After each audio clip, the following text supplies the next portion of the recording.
12 South Houston Avenue in Lamesa. Owner Ray Stevens, a financial advisor with Aventax Wealth Management, offers full-service financial planning and wealth management. Give Ray a call at 806-872-3030. That's 806-872-3030. SST Wealth Management proudly supports all of our area youth. At Texas Sports Broadcasting, we believe all high school athletes deserve media coverage. That's why it's our goal to create sports radio stations for your school. The TSB network finds hometown broadcasters, folks from your community who already know and support your student athletes. Texas Sports Broadcasting creates stations that are in your community for good, with local support and coverage of all school events, from your main varsity sports to track and cross country, and even rodeo and stock show events. Find out more at TexasSportsBroadcasting.com. Hot, just like the fajita. I write what I live, my life in the speaker. I'm nice with the flow, just like the demeanor. I'm feeding my fam, I'm feeding the meter. And we are back. I like that. Yeah, I thought we'd try something a little new. Get some intro music coming in when we come back. So we'll see what we got tonight. All right, so we are lined up.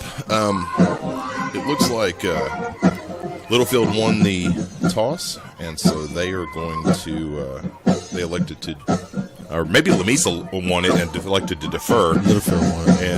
And wanted the ball. Okay, so the kickoff is fielded by number 4, and he is brought out to about the 34-yard line and brought down by number 45, which I believe is J.J. Morales. Yep. Yeah. So I have a roster for Lamesa. I do not have one for Littlefield. I neglected to grab, not on purpose, I just forgot, to grab the programs that they have tonight. I'm assuming the Boaster Club put those out there. Nice full-color programs, and coming on up in the world here in Lamesa, Texas. They have the rosters in there. See if I can't get my hand on that before too much longer. But at least I have the Lamesa roster, so we'll be able to bring you that. Trips to the near side, they're going to hand it off to number 22, who's going to run it out to about the 40-yard line. He's going to be brought down by number 32, Dave Lugo. And real quick, about 5-yard gain here to start the ball game, and they're already back in the same formation, and they're ready to go. They're going to do the exact same play off to number 22. Hey, Hector's back in there. And that is Hector, isn't it? So that's good news. Means he was only out about 2-3 weeks. Yeah. So that's not too bad. Glad to have him back in the lineup. They're going to have 3 receivers to the near side, 1 to the far side. They're going to pass it to number 1 at about 6 yards in, and he's going to be wrapped up by a host of Golden Tornadoes at about the 48-yard line. It's going to be good enough for a first down. I know that's Jordan Randall, buddy of mine. That's my buddy of my son from Littlefield. So. Number 1 there? Yes, sir. All right, we'll write that down so we at least have 1 there. So that can be Looks like they're going to call it, offsides against the Golden Tornadoes. with contact there. So a quick 5 yards, and it'll make it first down at 5. You said Jordan Randall was his name? Yes, sir. All right. And if you just want to keep bringing that knowledge, I'll just slowly fill this roster out. So they're going to pass it to the flats to Randall. He's going to go out to about the 40-yard line. He's going to bounce off a tackle and bounce off another tackle. He's going to score. And he is going to score. And it was kind of hard to tell. I think a couple Tornadoes think he may have stepped out of bounds, and so they kind of stopped on the play. But no whistle was blown, and he was able to stay on his feet. He took a shot there at about the 40-yard line, stayed on his feet, and spun off of it. Yeah, he straddled the line a bit. He definitely stayed in bounds, and that's unacceptable. We got to make sure he's down or out of bounds. Sure, absolutely. But I'll give credit where credit is due. Kudos to stay on his feet. Number 75 has got the kick. He's going to get up, and it's going to be good. Credit Braylon Hood right there. I know. I was about to say he came flying in off the side. I'd imagine they're probably going to make an adjustment there. Hopefully we can keep them out of the end zone. But if they are going to line up on another extra point, I have a feeling they're probably going to make an adjustment there because Braylon Hood took off like a shot around that corner, and he's liable. If he keeps coming in like that, he's going to get one tonight. All right, so real quickly, 10 minutes and 44 seconds left in the first quarter, and the score is already Littlefield 7-0. And Coach Hood is fired up. He is. I'm sure he's upset about not making that tackle. Yep, and he's already he's already in it and he's showing quite a bit of emotion there, and that's exactly what you want to see in a homecoming game. You know, you don't want to see that score, but you definitely want to see that coach getting in there, getting them riled up, and getting them ready to go on an offensive campaign. Yeah, I hear you, man. We're kind of playing our corners the same way we did Muleshoe, man, where the far side is up and I guess it's the safety that's shading over, but he's 10 yards off the ball. Yeah. They're going to exploit that if we keep that up. I agree. All right, it looks like Pedro is one of the players that's back. He's going to it's going to bounce in front of him, and he's going to pick it up and come along the near side, and he's actually going to slip at the 6-yard line, lose his footing and fall to the ground. And so just like that, Lamesa is going to start with the ball at the 6-yard line with a whole bunch of field to go on offense. Yeah, I don't understand why he just didn't take 2 steps up and catch the dang ball. It almost looked like he was waiting for it to come to him and just misjudged where the ball was. Yeah. And it bounced 6 inches in front of him, and it just there wasn't enough space for him to be able to judge where that thing was going to bounce, and it rolled past him. And it hurt us. It did, but, I mean, he at least had the wherewithal to go back and get it and not give the ball back over. So here we go. Pedro in at quarterback. And we're in that same kind of flex bone, and they're going to hand that ball off. Is that Benito there? Mm-hmm. They are, and he's going to push it out to about the 9-yard line, so it looks like it's going to be closer to the 10. It's a solid 4-yard gain there. I watched a little bit of the live feed last week, and, man, he ran really hard. I bet he ran for at least 80 yards. Yeah, I kept hearing his name pop up. Yeah, I heard he did some good running. I hope we get more of the same tonight. I agree. All right, here comes Lamesa again. We're going to send motion. Elijah Maldonado in motion, handed off to Benito again, who's going to push forward for about 2 yards, to about the 11-yard line. So it's going to bring up 3rd and about 4. Yeah, it's not positive yards, but we're going to need a little more. Hopefully we can come up with the first down here. All right, here they go. They're going to send Braylon Hood in motion. They're going to pitch it out to him on basically a sweep. He's going to get a first down. He is going to get a first down out to about the 16-yard line. That's going to be enough to move the chains for a Golden Tornado first down. So absolutely what you want to see on 3rd down. Yeah. And actually a play that we really haven't seen this season. Nothing really fancy in that they, there's no trickery or no second option on the handoff. It was just turn, pitch it to Braylon, and let him take off running. And it worked for the Golden Tornadoes there to get that first down. They're going to send Braylon Hood in motion again. This time they're going to hand it on that trap play coming across. I believe that was Elijah Maldonado, and he's going to come forward for really no gain. Yeah, I'm not sure who 67 is on our offensive line, but for some reason he was 5 yards in the backfield. That was J.J. Iglesias. It looked like Pedro kind of yelled at him and told him to get in the right spot. All right, here comes Adam Garcia with the play. I mean, it seems like we're going to have more success on the outside. Littlefield's they've got 2, 4, 6. They've got 9 people in the box there. Yeah, I mean, they've really got about 10 people in the box with one person on the outside. Oh, we fumbled. They picked it up, and they're going to run it forward. They're actually going to get positive yardage off of the fumble, and they're going to be tackled at about the 6-yard line. Yeah. Now we're going to take over on defense with our backs against the end zone. I think it was an option, and I didn't see who the fullback was, but him and Pedro got mixed up, and Pedro might have been trying to pull it, and he tried to take it, and we lost it. And it happened pretty quickly, too. So just like that, after gaining that first down and having a little bit of positive yardage there, we give it right back to Littlefield, and they have a very, very short field to work with, as it is already 1st and goal right from the get-go. So 3 receivers set to the far side, and there's only really one person in the secondary. They're still going to hand it off to number 22, who's going to run forward for about really no gain. He got back to about the line of scrimmage. Man, and just with a couple of plays on the defensive side, you see the impact Hector has plugging up that middle. I agree. Yeah. But, yeah, you're absolutely right. That secondary is, 7 yards off the field. They're going to hand it off to number 22 again. I'll tell you what, that flat is wide open. I mean, number 13 is standing there at the 10-yard line in the flats, and if they ever pull that and pass it off to the flats, it's going to be 4, 5, 6 yards before anybody touches him. I'm pretty sure if they're going to score, it's going to be to the outside. I would agree. Maybe even a quarterback keeper right here. So now they have 2 receivers to the far side and 1 to the near side. And they are, in fact, going to do a quarterback keeper, and he's just going to cut right up to the inside off the corner, and he's going to push up for another Littlefield touchdown. So with 7 minutes and 32 seconds left to go here in the game, in the first quarter, the score is Littlefield 13, Lamesa 0. Yeah, not a ideal start for us tonight, man. We just hope the coaching staff can keep the kids morale up, and hopefully we can. I mean, we're not out of the game. No, not even close. The game just started, and hopefully we can get back on it.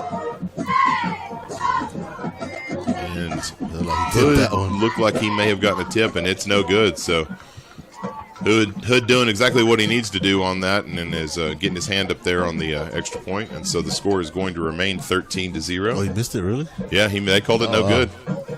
So we're going to take a short break and thank some of our sponsors.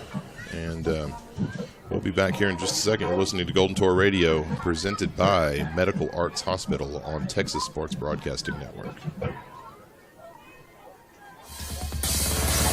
The folks at Lamesa Butane are proud supporters of all of our area student athletes. For all your gas, diesel, and propane needs for your farm or ranch, give Stacy a call at 1-800-772-5201. That's 1-800-772-5201 on South Lynn Avenue in Lamesa. Good luck this season from everyone at Lamesa Butane. Hey there! Did you know Claiborne's Thriftway in Lamesa has supported all of our area youth for decades? Enjoy local, friendly, hometown shopping at Claiborne's with special deals throughout the store. The smell of the fresh deli is a popular spot at Claiborne's, offering up fast and fresh hot lunches and dinner on North 4th Street in Lamesa. Open daily 7 a.m. to 9 p.m. Claiborne's has the freshest groceries and will help deliver it all to your car the old-fashioned way. Good luck today from the whole team at Claiborne's. And we are back. If you're just joining us with 7 minutes and 31 seconds left to go in the first quarter, the score is Littlefield 13, Lamesa 0. I'll tell you what, teams this year are wasting 0 time in getting from scoring a touchdown to line back up for the kickoff. I'm really used to it being about a 2 commercial break, but they're not giving that to me this year, so I'm going to work on being a little bit more cognizant. The ball has already been kicked off. It's already been fielded, and Lamesa's ready to go at the 27-yard line, so better field position than what we had last time. Yeah. It just seems like everybody's moving a little quicker this year, and I need to speed things up. They're going to send Braylon Hood in motion. He's going to have the ball pitched to him, and he's going to try to cut inside. He had a little bit of daylight on the outside there and probably could have outrun the defender, but he cut back to the inside and slipped and fell after about a 2-yard gain. Yeah, he sticks that cut, man. He's probably got another 5 yards. I agree. And it was a nice pitch by Braylon by Pedro, because there was actually a defender had gotten in on the second level there, and he was able to pitch it around him to Braylon. So they're going to send Elijah Maldonado in motion. They're going to pitch it to Elijah. He's actually going to it's going to bounce out of his hands and onto the ground, and Littlefield's going to come up with it because it was a pitch backwards, so it doesn't count as a incomplete pass. So just like that, Littlefield has the ball again at the 31-yard line. Well, we just spoke about the last pitch. Yep. Where it was so close to the Littlefield defender out there, and the same thing happened here. And by the time Braylon was catching the ball, he was getting hit. And Littlefield did a good job. That defender put a good job of putting his helmet right between the numbers, right where that ball should be, and he was able to knock the ball free. And we had a defender there, or a player there, to scoop it up, and it just wasn't able to make it happen. So here comes Littlefield in kind of the same set they've been in. 2 receivers to the near side, 1 to the far side, 1 back. Take a shot. And they are, in fact, going to take a shot to the corner to number 3, and he is not going to come up with the ball. That was number 32, DV Lugo. Yeah, DV Lugo. So he actually he played some great ball on that one. He basically, when he saw the defender's eyes go up for the ball, he basically just stuck his hand straight up in the air and, probably could have got his head turned around, but was able to basically have the ball bounce off his helmet. So here we go, 2 receivers to the far side. They're going to hand it off to number 10, who's going to cut off the corner there and scoot forward for about a 6-yard gain to the 20-yard line. So it'll bring up about 3rd down and 4 yards. And Littlefield is wasting no time whatsoever. They're already back up to the line. Same set. And they're going to it's going to be a quarterback keeper, and he's going to just kind of keep scooting forward up the middle and just kind of bouncing back and forth up to about the 15-yard line. And that's going to be good enough for a Littlefield first down. Yeah, we don't seem to be ready for this hurry up. Figure we see it on film. Here goes Littlefield lined up. They're actually going to take a moment, look back towards the coaching staff.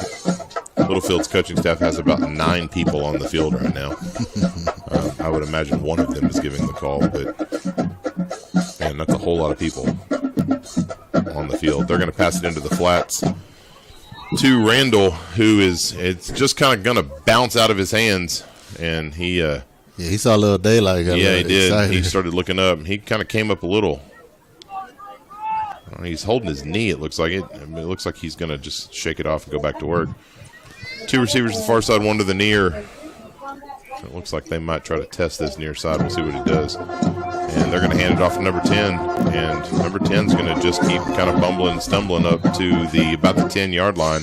And gotta make a tackle. It looks like we're getting them wrapped up, but we're not really pulling on them to try and bring them down. And they're able to get some extra yards. They don't really have just a big running back. He's not just huge. We're going to send number 10 in motion, and then they're going to change their minds and bring number 10 back and look for a different call. And there's going to be 37 hand signals from the Littlefield. Run the other way Lord, now. that's a lot of coaches on the field. Like, they're not even on the sidelines. So they're going to fake it to number 10. Number 12, the quarterback's going to hold on to it, and he's going to run forward to about the 6-yard line. So it's going to bring up, what would that be, 4th down and 1? Yeah, it's going to be 4th down and 1. I would imagine Littlefield goes for it here. Oh, for sure. They haven't been able to get any. They've gotten positive yards on every single play that they've run this game, and so I have a feeling they're feeling pretty confident right now. Yes, it's going to be more of the same. 3 receiver set to the far side, 1 to the near. Once again, for about the 4th time on this drive, they line up, and then they all just kind of stop and stand up and turn around and look for the call. I don't really know what that's going on there, but number 12 is going to keep it, and he is wrapped up behind the line of scrimmage, but he's able to spin off of the tackle, and he's going to scoot forward to the 2, which is going to bring up 1st down and goal for the Littlefield Wildcats. They're back to the line.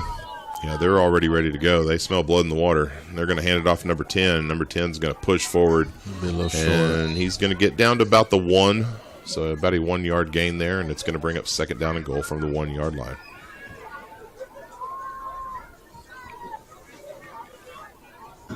And here is the handoff to number 10. Good push there at the by our defense there at the line of scrimmage, and it looks like they're going to stop him. So it's going to bring up 3rd down and 1, 3rd down and goal from the 1. Couple scores here. Brownfield already has 20 points on Dimmitt and 6 minutes and 50 seconds left to go in the first quarter. Roosevelt's beating Slayton 8-0, and then Lovington is up on Denver City 14-0. Quarterback's going to actually toss it out to number 20, who is going to be hit by Braylon Hood, but he's going to just kind of bounce off the hit and in for the end zone for the Wildcat touchdown. Great play calling by Littlefield. You run, and they run that fullback out of the backfield into the flat. He just kind of peeled off to the outside there, and we weren't ready for that. So now with 3 minutes and 40 seconds left here in the first quarter, the score is 19-0. They have an extra defender over there on Braylon Hood, but they're not actually going to get over. They're not going to do anything over. They didn't even try to block him, and Braylon Hood almost had it there, but they're able to get that kick in for the extra point, and they're going to bring the score to 20-0. So we'll take a quick break. Thank some of our sponsors. It will not be as long as the last one because they like to move quickly, but we'll thank some of our sponsors, and we'll be right back here in just a second. You are listening to Golden Tour Radio on Texas Sports Broadcasting Network, brought to you by S&C Oil Company.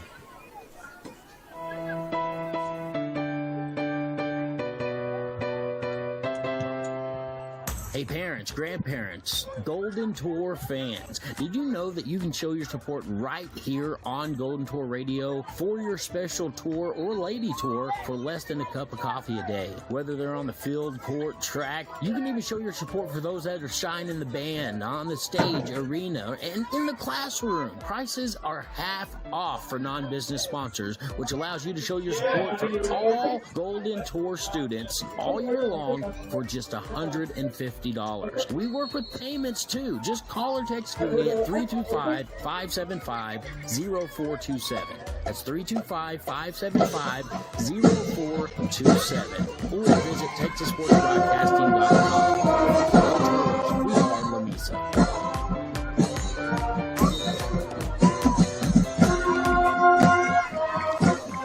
All right. That'll be a I don't even know. I run one commercial, and they still figure out a way to get this off before I'm able to come back. So they did kind of a pooch kick. Who was that, Zyvan Boyd? Yeah. So Zyvan calls for a fair catch and runs up to catch it and then gets popped. I think the guy looked like he was trying to get out of the way, but he hit him, and so they pulled a flag because he did call for a fair catch, and they are going to call it against Littlefield. So it looks like about the 36-yard line is where Zyvan fielded that fair catch, and so they're going to move it up. What would that be, 15 yards? Is that a personal foul? I don't think it's 15 yards. It might be. Let's see what they give him. So there's 5. There's 10. Yeah, they're going to give him the full 15. So the ball's going to be placed at about the 49 or 50-yard line, so great field position. I wonder if he called after the play unsportsmanlike. Oh, maybe so. Either way, we'll take it. Yeah, for sure. And gives us quite a bit of field to work with here as we get ready to go. They're going to just hand the ball off to Benito and tell him to go to work. Benito is actually going to scoot forward to about the 48-yard line. Boy, I'll tell you what, Noah just blocked number 30, clear back to about the 38-yard line. That's probably the third guy he's done that to. That was fantastic. I'd looked over, and Noah was lying on his back at about the 38-yard line, and the other guy was lying down too. Reminds me of that movie Blindside. Yeah, where he pushes him over the fence. All the way over the fence. Noah's come to work tonight.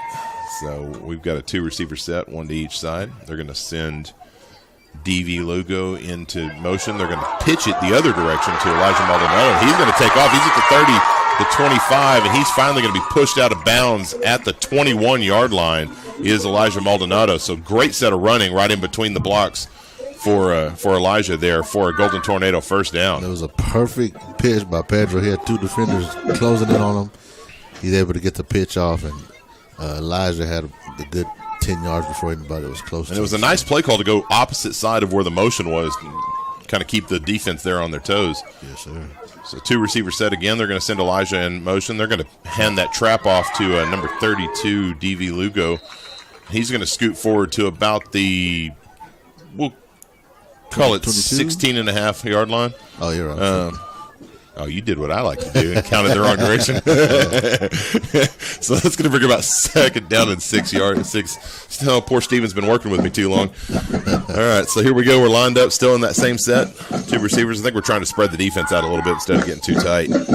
And he's going to pass it into the flats to Elijah Maldonado, who's going to kind of have a hard time cutting it up. He tried to go sideways instead of just quickly turning it upfield for a couple extra yards, but he is able to get about 2 yards on the play. I was hoping he could run into the flat. There was nobody out there. Yeah, so we're looking at about 3rd down and 3 from the 14-yard line. So finally putting together a good drive here is the Golden Tornadoes. This is exactly what you want to see.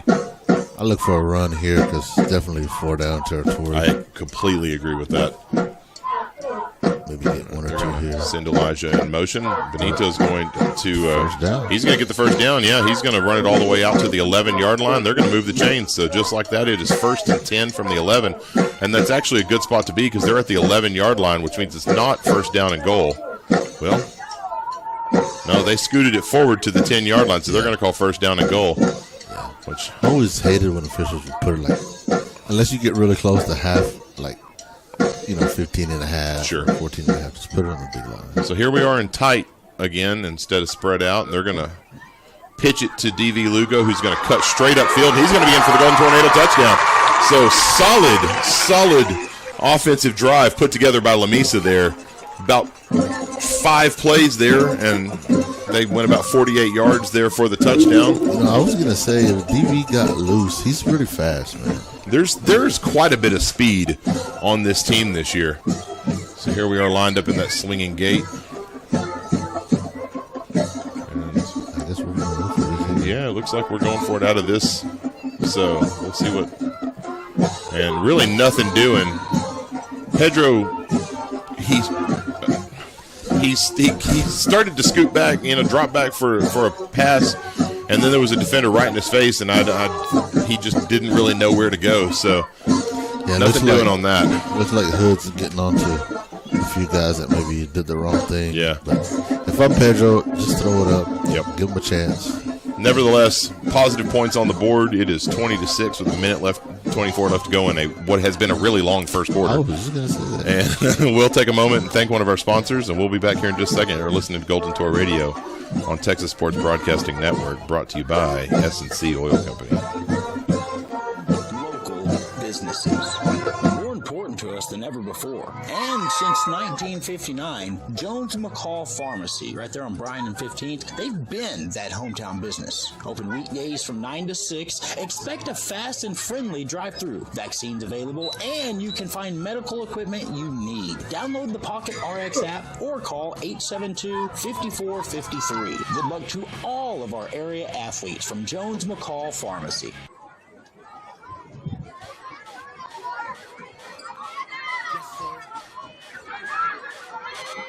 Yeah, we get 'em. Why we do it? Why we do it? I do it for the turn up. Got that ammo like the loader. I ain't talking about a murder. Welcome back. We are back here in Lamesa, Texas. Score is 20-6. Littlefield up here with a minute and 24 left to go in the first quarter. Ball is kicked off and kicked out of bounds. So almost like that was on purpose. Yeah, it almost rarely actually did. Which I don't understand because we've had pretty good coverage the first couple of kicks. So Littlefield's going to take the ball at oh no, they're going to line it up again. Yeah, they want Lamesa to kick it again. I don't understand that either because they haven't really had good returns. I know. But let's see where. Yeah, they're lining up again for sure. The White Hat's back in the end zone, which he's in his spot for the kickoff. So we'll get our kickoff team back together. So they're going to where would they kick that from? The 35? It's just 5 yards, right? Yeah. Yeah, so they'll kick off from the 35. Good coaching right there. See, yeah. You want to kick it out of bounds again? So it looks like Zyvan Boyd is going to line up to kick that. Must be an onside. Oh. I'll tell you what. I would love to see that. Yeah, that's what he's going to do. Unless he's going to pooch it right here to about the 40-yard line. But there's not a whole lot of people on this side so they kicked it right down the middle. Good kick. And it's going to bounce at about the 35-yard line, and player's going to fall on it. So not horrible. It would have been the same spot they got the ball if they would have declined the penalty. But, maybe Littlefield knows something we don't. Lamesa coaching staff was they're yelling about something over there. I don't really Well, know that's what he said. He's saying that what was the difference if they're going to fall on the ball because he's in the same spot. So a second off the clock, minute 23, and we're finally lined up and getting ready to go. So we're doing something a little different. We've got, if you notice, we've got Pedro up in the box, and we've got Xavier back this week. They have kind of switched spots there, haven't they? So we're going to get in there. That's J.J. Morales is going to get in there for the sack, and Littlefield quarterback dropped back for the pass, and it broke down pretty quickly. J.J. did a great job of getting into the second level and was able to drop him. So now we're looking at second down and 11. He's trying to take a shot downfield, but there's good coverage on our part. And here they come again. He's going to drop back again. Still going to look at taking a shot, and it's going to break down again, and he's going to take off running. Pedro is not able to make the tackle, but Braylon Hood is able to kind of trip him up after about an 8-yard gain, so it's going to bring up 2nd down and 2. I think that's about a 7-yard game. Or, sorry, you're right, 3rd down. Yeah, you're right. So here they come already in a 2-receiver set, 2 to the near side. They're going to hand it off to number 9, who's going to scoot forward for about 5 yards. It's going to be enough for a 1st down, and it's going to be 1st down and 10 from the 49-yard line. Yeah, they're back to the line again. Looks like some more. Littlefield moving the ball pretty quickly here. 2-receiver set. Number 9 again. So he's going to get a good 5 yards, man. And just like that, I mean, they're solid moving the ball every single time they hand the ball off, which... Where's Big Sean when you need him? Absolutely. Get Noah in there to plug the hole up. So they're going to drop back for the pass, and he's going to air it out. It's going to be open. And it's going to be a caught pass at the 2, and Braylon Hood is just going to barely trip him up and save the touchdown.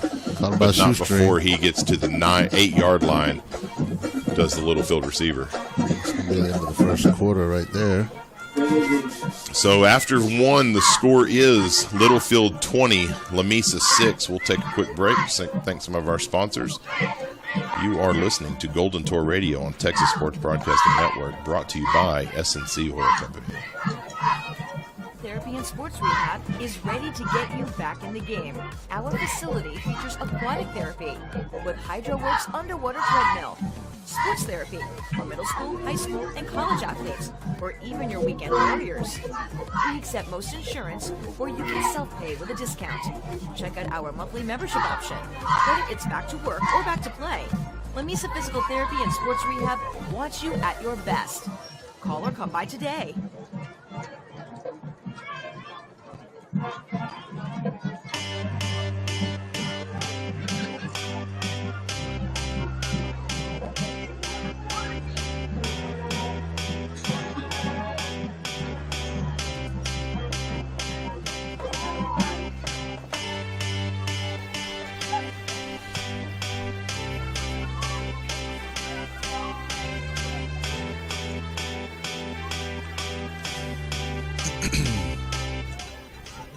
And we are back. If you are just joining us, we are just starting the 2nd quarter, and the score is 20-6 Littlefield.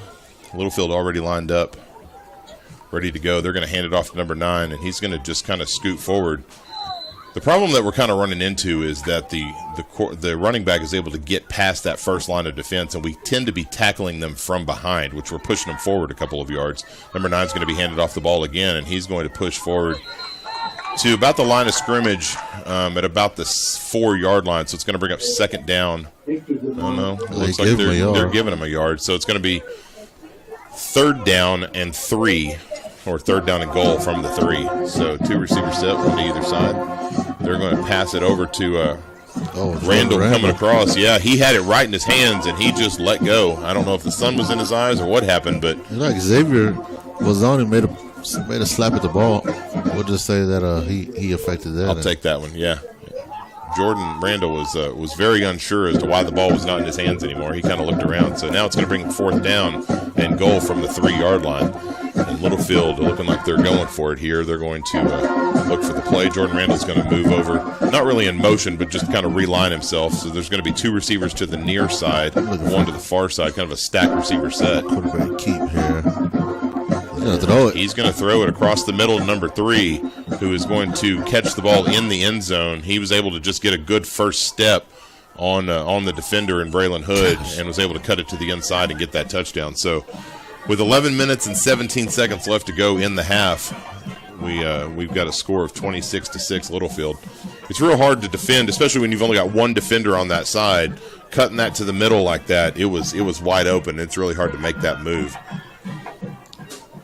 So they're going to line up for the extra point. Braylon Hood's going to come off the outside, and he's about a half a step off, but nevertheless, they missed the extra point. So we're going to remain at 26-6. We'll keep it here and thank some of our sponsors as soon as I pull up that document on my computer. Our 2023 Lamesa and Athletic and Academic supporters here on Golden Tour Radio, brought to you by on Texas Sports Broadcasting Network, is SST Wealth Management, Stevens and Telchik of Lamesa, Dawson County Library, Pedrosa's Restaurant and Sissy's Dive, Claiborne's Thriftway, Wiley's Implement, South Plains Implement, Lamesa Physical Therapy and Rehab, Golden Tour Nutrition, Lamesa Butane, Dawson County Boys and Girls Club, Jones McCall Pharmacy, Sonic Drive-In of Lamesa, and Two Buds Tires 24-hour mobile service.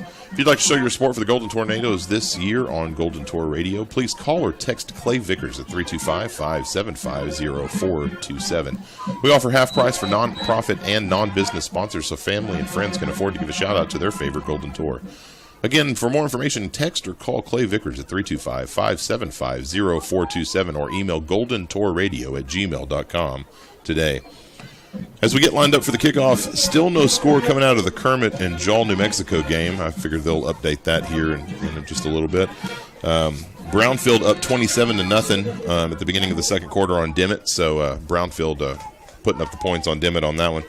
Lubbock Roosevelt beating Slayton 16-0, and Lovington in this first quarter is still beating Denver City 14-0. We'll continue to bring you scores from around the district as it goes on.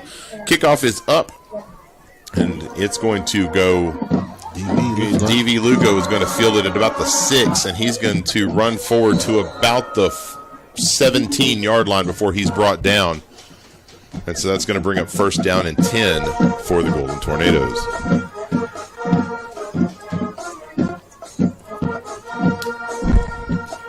Sorry about that. Had to get a little bit of sip of water. All right, so Coach Hood's going to talk to his crew, get ready for another offensive drive. If we can keep the offensive drives going like we had, we'll be in good shape as long as we can figure out a way to get a couple defensive stops because, I mean, that's the thing. We're sitting at about a 3-touchdown deficit right now, which is definitely overcomable in high school football. And we're just going to have to put together some good stands on defense and then continue to have some productivity on offense. Everybody's set. They're going to send DV in motion. I have a feeling they're probably going to call false start on Benito. He had his fingers in the ground and he was set, and it looked like everybody kind of moved forward a step, and he realized he was too far back, and so he, with his hand still down, he just kind of walked himself forward a step or two, and they called the false start on that one. Yeah, it's frustrating too. We're already deep in our own territory, and then we get pushed back even more. Hopefully we can get something going here. I have a feeling it's just a matter of time before they call a penalty against Littlefield for the amount. Well, there was a penalty against Littlefield right there, but I meant for the amount of coaches that were on the field because the referee keeps pushing them back. But that was a pass interference against Littlefield as he had his hands wrapped up. Yeah, that was, and he's got his hands up like he didn't do anything. But that was clearly pass interference. So they're gonna. We should get it up around the 26. I'm not sure what. So, did they pocket the flag? And it looks like I don't really know what happened. They called pass interference, but the ball's still placed. It's first down and 10 from the. So we didn't gain any yards. We just gained a first down. We actually lost yards and got a first down. That should have been a face mask. He got his head all the way turned around. And we're going to lose a yard on that one, on that running play. DV Lugo was the one that got that. And I don't really know what happened there on that sequence of events, but somehow the penalty was against Littlefield. We lost yards, gained a first down, and then they missed a pretty blatant face mask call as he had DV completely by the face mask there. Should have been a 15-yard penalty. Who knows? So they're going to send DV in motion.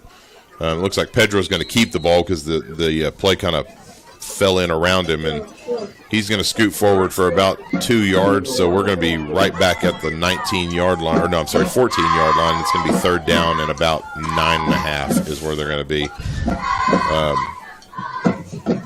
Yeah, this hasn't been a real great set of downs for both the Golden Tornadoes and the referees. Some pretty bad calls here on this one. So here we go, third down and 9. They're going to be spread out again. Pedro's going to he's going to drop back, and the play's going to break down around him. But he's going to take off running. He's going to be at the 15, and he's going to be brought down at the 20. Well, no, they're not going to give him any extra. They're going to be about the 21-yard line. So it's going to be fourth down and about 2. Yeah, we're going to punt it here. At the 21-yard line. As much as Pedro really doesn't want to. I say that, but Hood's prone to do a fake. Yeah, that's why he keeps pulling his quarterback out as the punter. And Littlefield's not falling for it. They're still. Yeah, they got one guy back, but they still got a bunch of people in the box. Pedro absolutely wants to go for it. He is itching. You can see it in his body language. But he's going to get the punt off. It's going to drop at the 40-yard line, take a Lamesa bounce back to the 47 before it's downed by Braylon Hood. And Pedro's coming off pretty frustrated. I'm not sure. Maybe just that he wanted to go for it. I think that's probably the case. He's pretty fired up. I think it's starting to set in that this is his last hurrah. This is his last homecoming, and he wants to pull out all the stops, open up the complete playbook, and just go for the win. Yeah. Between you, me, and the fence post, and everybody listening on the radio, I kind of agree with him. I mean, at this point, why not? Why not, man? You kind of want something good going into district play to get the boys back on track. All right, so here comes Littlefield in a 3-receiver set. They're going to the quarterback's going to keep it, and he's just going to kind of bounce around for about 8 yards. I'm not sure why that wasn't holding. He jumped on his back. Number 67, J.J. Iglesias, was blocked into the ground, but he from behind. Yeah. They're going to pass it to number 1, Jordan Randall in the flats, he's just going to kind of keep scooting forward all the way down to the 26-yard line, and it's going to be a first down for Littlefield. He's pretty shifty, man. If you don't put a nose on his chest, he's going to get loose. I don't know if that was by design, but the quarterback turned to the wrong direction at first for the handoff, and there was nobody there. They're going to hand it off to I wasn't able to see the number. Let's see when he stands up. Number 22. He's going to push forward for about 3 yards to the 18-yard line for the first down. Well, that far side referee, he keeps standing in between the lines, and I can't tell where he's at. So we're about the 18-yard line. Quarterback's going to drop back for a pass. It's going to break down. He's going to keep it, and he's going to be run out of bounds by Elijah Maldonado at we'll see where the referee stops it. We'll call it the 17-yard line. Oh, he's actually on the line this time. Yeah, 17-yard line. Yeah, I do. 23-yard line. Dadgummit. This is why we can't have nice things, Steven. It's 3rd down and 6 from the 22-yard line. 3-receiver set to the far side. Man, it's been a long week. Homecoming, man. Homecoming. I actually started my week in Missouri with a 13-hour drive back. So, yeah. So, quarterback's going to pass it across to number 2. I think that bounced off the ground, but he's going to call it a catch. I don't know that I agree with that. I don't know about that. That's when you wish you had the replay, because if it didn't touch the ground, that was a heck of a scoop by that receiver coming across number 2, because it sure did look like it bounced off the ground and into his hands. But nevertheless, it's 1st down and 10 from the about 11-yard line. They're going to hand it to number 22, and he's going to scoot right off the outside corner, and he's going to be in for the score. And just like that, with 8 minutes and 3 seconds left to go in the second quarter, the score is Littlefield 32, Lamesa 6. They're going to line up for the extra point.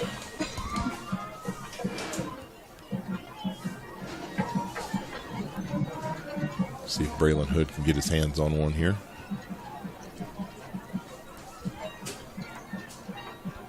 He's not even on the field. No, he's not. That was number 10. That's Adam Garcia. Adam Garcia. All right, so with 8 minutes and 3 seconds left, the score is 33-6 Littlefield. We're going to take a quick break and thank some of our sponsors. You are listening to Golden Tour Radio on Texas Sports Broadcasting Network, presented by S&C Oil Company and Medical Arts Hospital. As a rural community, Medical Arts believes that caring for you and your family is far more than the quality healthcare services we offer. Our commitment to your health is built upon the foundation of neighbors helping neighbors and instilling confidence so you can trust that compassionate care is always near. From laboratory to imaging to clinic services and prenatal care, we're devoted to delivering a patient experience that's among the very best. That's something we can all believe in. Medical Arts Hospital, EMS, and Clinic. Learn more at medicalartshospital.org.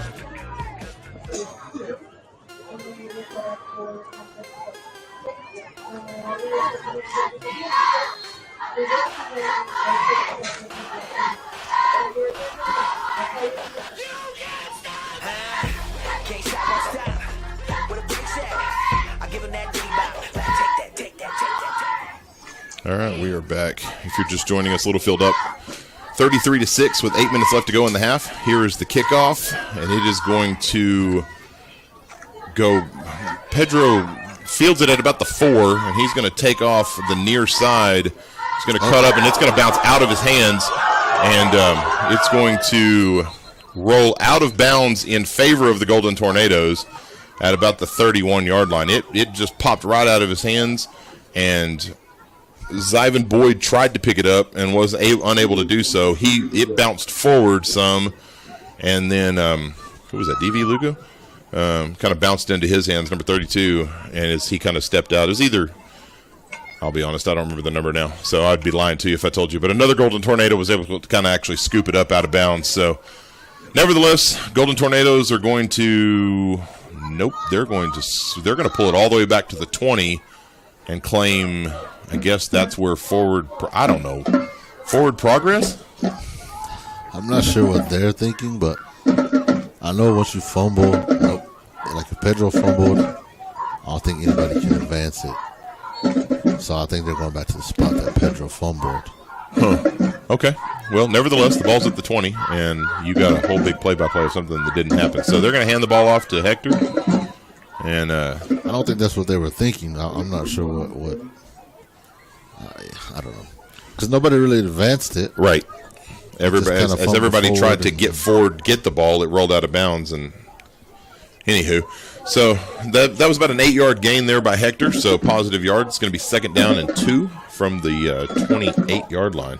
They're going to hand it to Hector again, and he's going to take off to the 30, about the 31, 32, and that's going to be enough for a Golden Tornado first down. So good running here on 2 plays by Hector. I would imagine that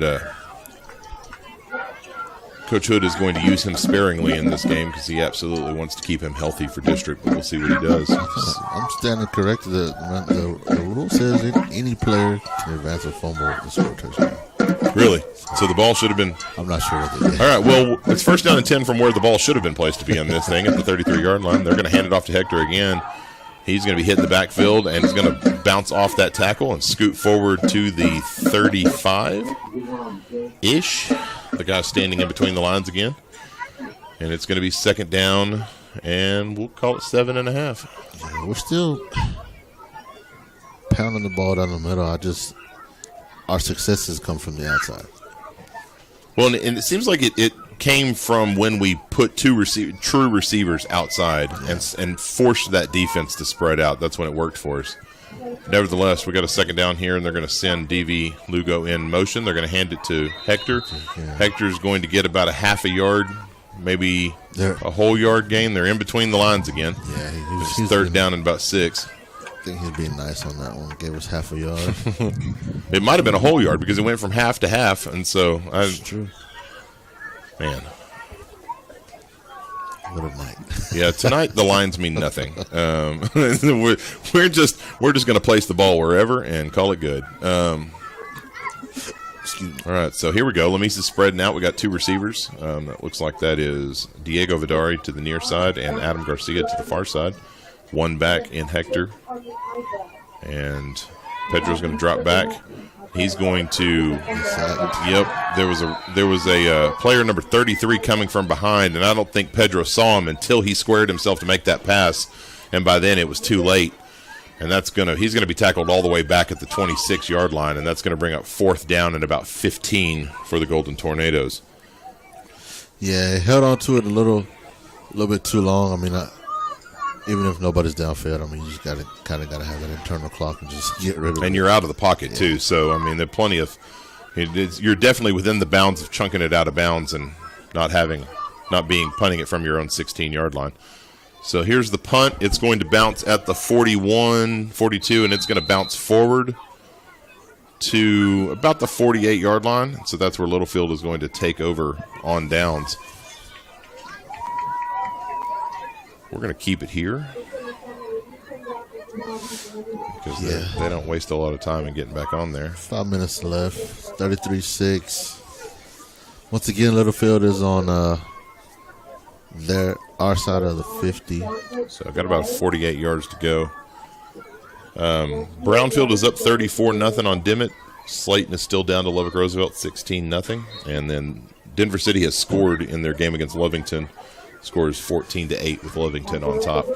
And then we still don't have a score from Kermit. There may not be signal in Jawel. I don't really know.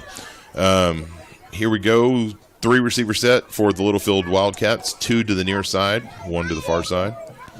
I'm curious to see if Littlefield's going to take a shot here on the far side. Looking kind of lonely out there. Yeah, there's only one defender out there. Yep, he's going to look that direction. He's just going to air it out. And he's got it. So, who was that? Brent? No. DV. Was that DV Lugo? So DV Lugo was actually in front of him and went up to make a play on the ball, and number 3 just snatched it right out of DV's hands. And the direction in which DV was facing, he wasn't able to turn around to make a play on the player. And when they both fell, the receiver was still on his feet, and DV fell, and it was off to the races. And that was a Littlefield touchdown. He made a good play. He really did. The receiver just made a better one. Yep. Defensively, there did nothing against DV. He played that exact way you're supposed to all the way down. He did a good job. So here's we're lined up for the kick. Again, Braylon Hood not on the field again. Hopefully that young man's okay. And that kick is up and good. So now with 5 minutes and 8 seconds left to go in the second quarter, the score is Littlefield 40, Lamesa 6. We'll take a quick break and thank some of our sponsors. You are listening to Golden Tour Radio on Texas Sports Broadcasting Network, brought to you by S&C Oil Company and Medical Arts Hospital. In Lamesa has supported our area youth for almost 35 years. Since 1988, Pedrosa's has served up authentic Mexican food and a relaxed environment for you and friends to hang out. Fajitas, enchiladas, tacos, burritos, served by the friendliest staff in town. On the corner of 14th and North 87, right across from Sissy's Dive. Stop by Monday through Saturday from 11 to 9 or call in your order 806-872-2884. You've tried the rest. Now try the best. Pedrosa wishes you all the best of luck this year. Good luck today from Sissy's Dive. Stop by from 11 to 8, Monday through Saturday, and fix those cravings for Sissy's famous milkshakes, banana splits, pies, cakes, brownies, and the best ice cream in town. I myself enjoy my dessert first, then dive into Sissy's famous Terra Burger or Philly cheesesteak. Sissy's Dive has supported all of our area youth since 2013.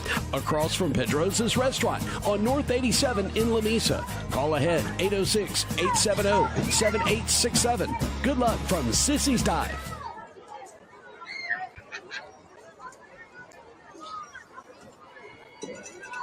We are back. I actually picked a song that came in too quiet. So we'll just come right back. So kickoff is fielded by Braylon Hood, so he is out on the field. And he's going to field that out to about the 29-yard line. So it's going to be first down 10 for the Golden Tornadoes from the 29. 5 minutes, 40-6. Open up your playbook. We better see a triple reverse pass. Statue of Liberty, something. I mean, it's just really frustrating. With the offense we run, I would say it's impossible to come back. But with the offense we run, you're not going to get close. You need to move the ball quickly. Yeah. This is one of those times where you need to score in like a minute and then try to get a defensive stop, maybe even close the gap before the half. So we've got Zyvan Boyd out there. He's going to pull it out of the gut of Hector and is not going to be able to get the pitch off, and he's going to be brought back for about a 3-yard loss. Yeah. And Littlefield smells blood in the water on defense. They are they're all over the place. And that's kind of the thing in high school sports is once you start getting the momentum on your side, it's kind of one of those things where you're going to have a little bit of extra pep in your step, if you will. Yeah, they're on the road. We picked them for our homecoming. They're having fun. It's 40-6. They're flying around, man. So still, I mean, with only one receiver to the near side, they've got about 10 people in the box. They know the run's coming, and they're not fooled by it. So they're going to hand it to Hector, and Hector's going to do what Hector does, and he's going to push it forward for about a 6-yard gain, and it's going to be 3rd down and about 6. Yeah, it's good run by Hector again, though. With this offense, you just don't pick up the chunk plays. Right. It's 3rd down to 6, and we've already pulled a minute off the clock. And if we score, it'll be the only score that happens before the half. So definitely want to see that ball moving quicker so that we can try to close that gap on the score. We're going to send Elijah Maldonado in motion. They're going to hand off to Hector, but it looked like there was some confusion between Zyvan and Hector because Hector came to Zyvan's right side, and Zyvan originally turned to the left, but he was able to turn around and get it back into Hector's belly, and Hector was going to be able to scoot forward for about a 3-yard gain, and it's going to bring up 4th down and about 2. Yeah. And so it looks like we're going to go for it. So can't imagine we're running up the middle. 40-6, I would think that's the right call. And nothing doing on that one. Oh, well, he got close. He got a good spot. Yeah, he got a real good spot by that far side judge. Give it to the far side judge. And we'll see where they set it. If that's going to be enough, they're going to call it. They're going to move the chains, so it's going to be 1st down for the Golden Tornadoes. Man. Maybe that was a homecoming call, right? The spot right there. But we'll take it. Yeah, absolutely. Yeah. 1st down. 2 minutes and 57 seconds, and the clock is still continuing to run. We've run about a minute and a half off the clock, and Lamesa does not seem to be in just a ton of a hurry to get to the line. We moved about 10 yards. Coach Hood's going to call a timeout. We're going to stay here and thank some of our sponsors. Lamesa Golden Tour Radio is heard exclusively on Texas Sports Broadcasting Network. And it's presented by S&C Oil Company and Medical Arts Hospital. Our 2023 Lamesa athletic and academic supporters are Sonic Drive-In of Lamesa, Two Buds Tires, 24-hour mobile service, Jones McCall Pharmacy, Dawson County Boys and Girls Club, Lamesa Physical Therapy and Sports Rehab, South Plains Implement, Pedrosa's Restaurant and Sissy's Dive, Dawson County Library, SST Wealth Management, Stevens and Telchik of Lamesa, Claiborne's Thriftway, Wiley Implement, Golden Tour Nutrition, and Lamesa Butane.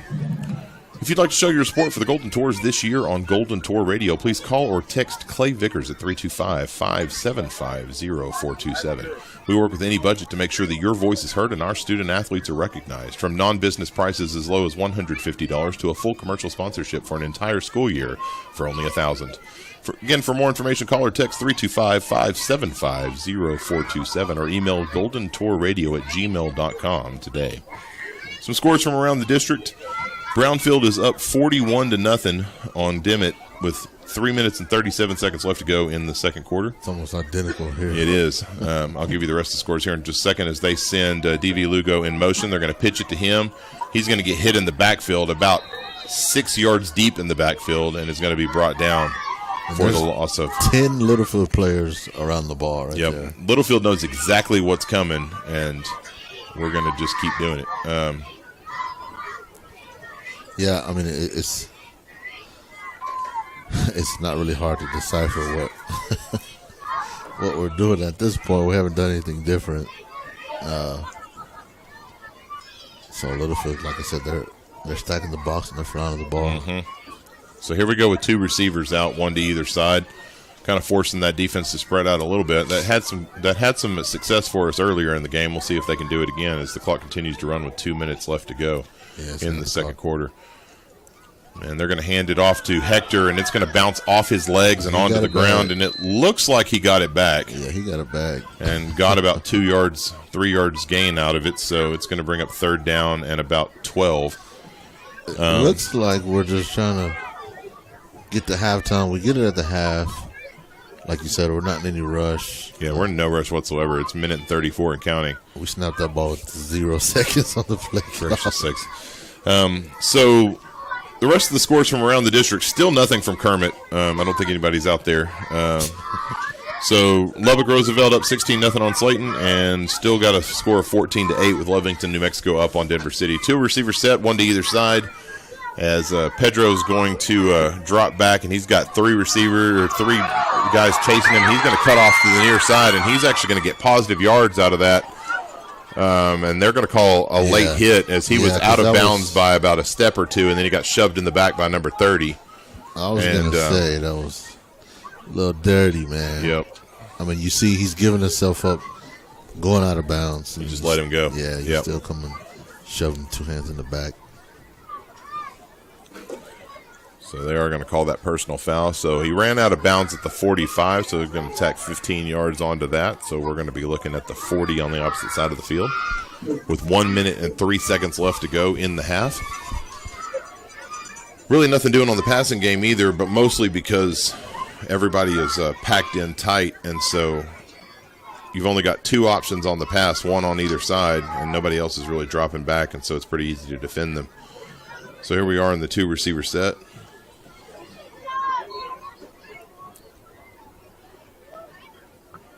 They're going to send Elijah Maldonado in motion. Snap is going to be at Pedro's feet, and he's not going to be able to really do anything with it. He's going to run forward back to the line of scrimmage. It's going to be 2nd down and 10 from the 40-yard line. I was sorry, Noah pancaked this guy and fell on top of him. Then he picks him up by his shoulder pads and taps him on the head. So speaking of pancakes, I'm not going to give too much away, but if you follow Coach Jeremy Hernandez's Instagram page, keep an eye out for his photo set of the football players next week. That's all I'm going to say. So with 30 seconds left to go in the half, they're going to fake the pitch and pass it out to Benito Barrios, who's going to catch it and going to be tackled at about the 28-yard line. And the clock continues to run. It looks like I'm not sure why it's running. So 21 seconds. And it looks like they called a timeout, but Hood's kind of yelling almost like he didn't want to call the timeout. I think he's mad because a couple of seconds ran off the clock. And they actually ran more time off the clock and made it 20.7 seconds. What? So they called timeout, and after the timeout went, somebody might need to sneak down there and let the guy running the clock know that we're in Lamesa, so he needs to not do that in favor of the other team. So yeah, I'm not sure what happened there. Timeout is called. They're talking to everybody. We're going to keep it here because I rambled too much, and I'm afraid the moment I get a commercial started, they're going to come back and get a play running. So if you're just joining us, the score is 40-6. Littlefield is up in this homecoming game. Still a pretty big crowd. So Lamesa faithful staying out here, which is exactly what you want to see. That's something that always bothers me about college football games is one team gets up ahead and the other fans just start leaving. And I don't know. I'm just the kind of guy that likes to stay for the whole thing because I've seen some crazy things happen in football. So we're all lined up, ready to go. It is 1st down and 10, Lamesa. And we've got 3 receivers now, 2 to the near side, 1 to the far side. And Pedro's going to drop back, and he's going to pass it over to the middle to a wide-open Elijah Maldonado. But he was running backwards. We got to get to the line. Yeah, he was running backwards, so he kind of threw it short of Elijah, and Elijah was able to run forward to catch the ball for the 1st down. And Coach Hood's going to call a timeout, and it's going to be 1st down and 10 from the 15-yard line. Yeah, I think that kind of, normally you want your quarterback to step up in the pocket, pressure from the outside, but I think that just comes from us not throwing the ball as much. Sure. So he doesn't have as many reps of doing that, man. Yep. Because Benito was wide open. He was. He would have walked in if he got a little better. And honestly, that pocket had formed pretty nice around him. If he had stepped forward, he had a defender there that could have picked up the slack. But again, we're playing Monday morning quarterback from the top booth here. So in the middle of that with that guy, because there was a pretty big defender coming at him, and that guy coming around that corner, it's hard to tell what any of us would do in that situation. So, I mean, I would have stepped up, threw a dime. I wouldn't have. I was not the quarterback type. I would have panicked and dropped the ball or taken off running or handed it to the defender. I don't know what I would have done, but it probably would have been the wrong decision. So here we go in that tight set again. No receivers. He's going to pass it. So the defender the intended defender is that Adam? Yes, Adam. Man, I need glasses. Yeah, Adam Garcia, and he ran out, just kind of got behind the defender, and the defender was able to bat the ball down. So good defensive stand by Littlefield there. It's 2nd down and 10 with 8 seconds left. I would imagine we probably take at least one more shot at the end zone, maybe 2, depending on how fast the play develops. Should anyway. We should. I can't imagine we're going to run it at this point, this close to the end zone. No, the ball's at the 14-yard line. Yeah, we're spread out in 3 receivers, and Pedro's going to throw it to the end zone to nobody in particular. Braylon Hood was kind of in the vicinity. I think it's what you want to do there, though. Nobody's open. Just make sure nobody gets it. Right. Kill the clock. So now with 4 seconds left to go, it's going to be 3rd down and 10 from the 14-yard line. So we're going to line it up and try it again. Took about 4 seconds off the clock on that play. So you'd imagine this is probably the last play of the first half.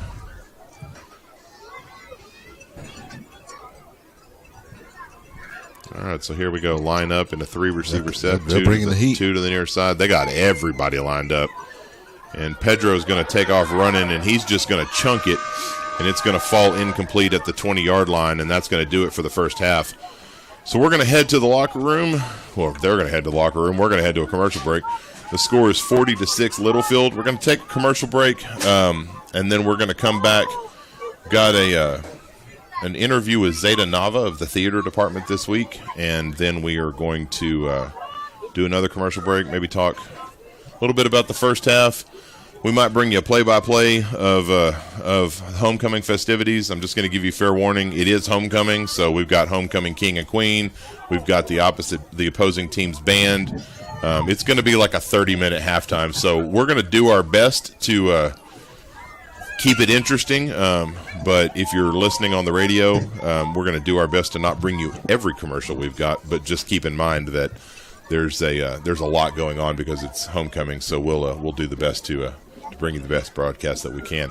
So now that I've officially rambled off about 3 minutes off the clock, we're going to send it to our first commercial break, and we'll be back here in just a few minutes. You're listening to Golden Tour Radio on Texas Sports Broadcasting Network, brought to you by S&C Oil Company and Medical Arts Hospital. That means more to South Plains Implement than just making sure your John Deere equipment is up to date with the latest in precision ag technology. We want to be connected to you, your family, your values. Our #1 priority is taking care of you and building lasting relationships for years to come. So whether you're in need of John Deere parts, service, or equipment, or want to tell us your latest news, come see us. South Plains Implement, where farm meets family.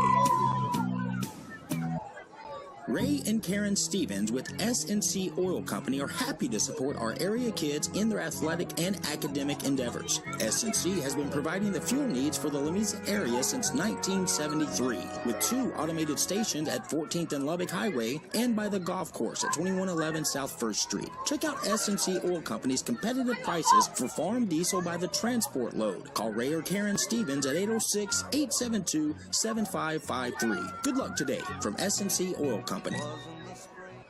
We gonna have a good time. Visit the place where tradition lives and the legends play. The legendary Coyote Store, Gale, Texas, USA. 2023 season tables are on sale now. Limited availability. Call 806-759-9355 and join the ever-growing family of businesses and families standing for tradition and supporting country music in West Texas. For information and tickets, visit www.thecoyotestore.com or www.outhoustickets.com today. We gonna have a good time, yeah.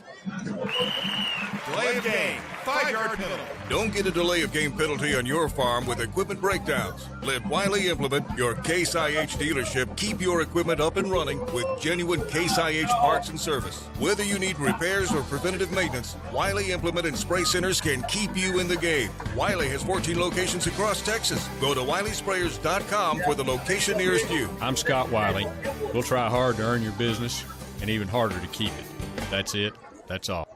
Our vision at Lamesa ISD is effort today, success tomorrow. And we are proud of our career and technology opportunities. Welding, cosmetology, culinary, construction trades, law enforcement, and health sciences. Proud of our newly renovated athletic facilities. Baseball, softball, football, and track and field. We are proud of the new spectacular gymnasium currently being built. Proud of our new 12,000 square foot band hall. Our purpose has always been to support our students and prepare them for the future they deserve. We are Lamesa ISD.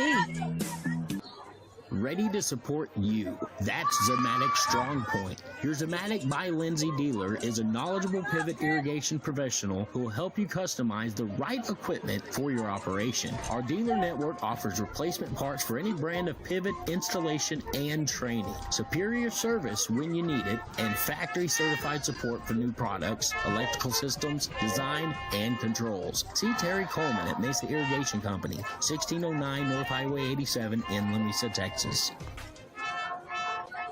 For this week's Student Spotlight, I'm here with Zeta Nava, a junior here at Lamesa High School. How are you doing today, Zeta? Good. You're involved with the theater department, correct? Yes. Awesome. How long have you been involved with them? Nice. So what roles have you participated in during your high school theater career? I've done sound for Elfin Show, and I've been in Chemical Imbalance, Leading Ladies, and Combo. I also done crew. That's awesome. And you're pretty involved with one-act play as well, aren't you? Yes, sir. That's the time limits on that is sometimes can be pretty stressful, but y'all seem to handle it and do pretty well with that. How do you like doing that? Pretty fun. I love it. I just enjoy it very much. That's awesome. There's something about being against a clock that makes you have a lot of fun. Yeah. So what's your favorite part of doing theater? Just seeing how like people can just this is a relief, you know. That's awesome. You really see people's creativity come out in theater, don't you? That's super cool.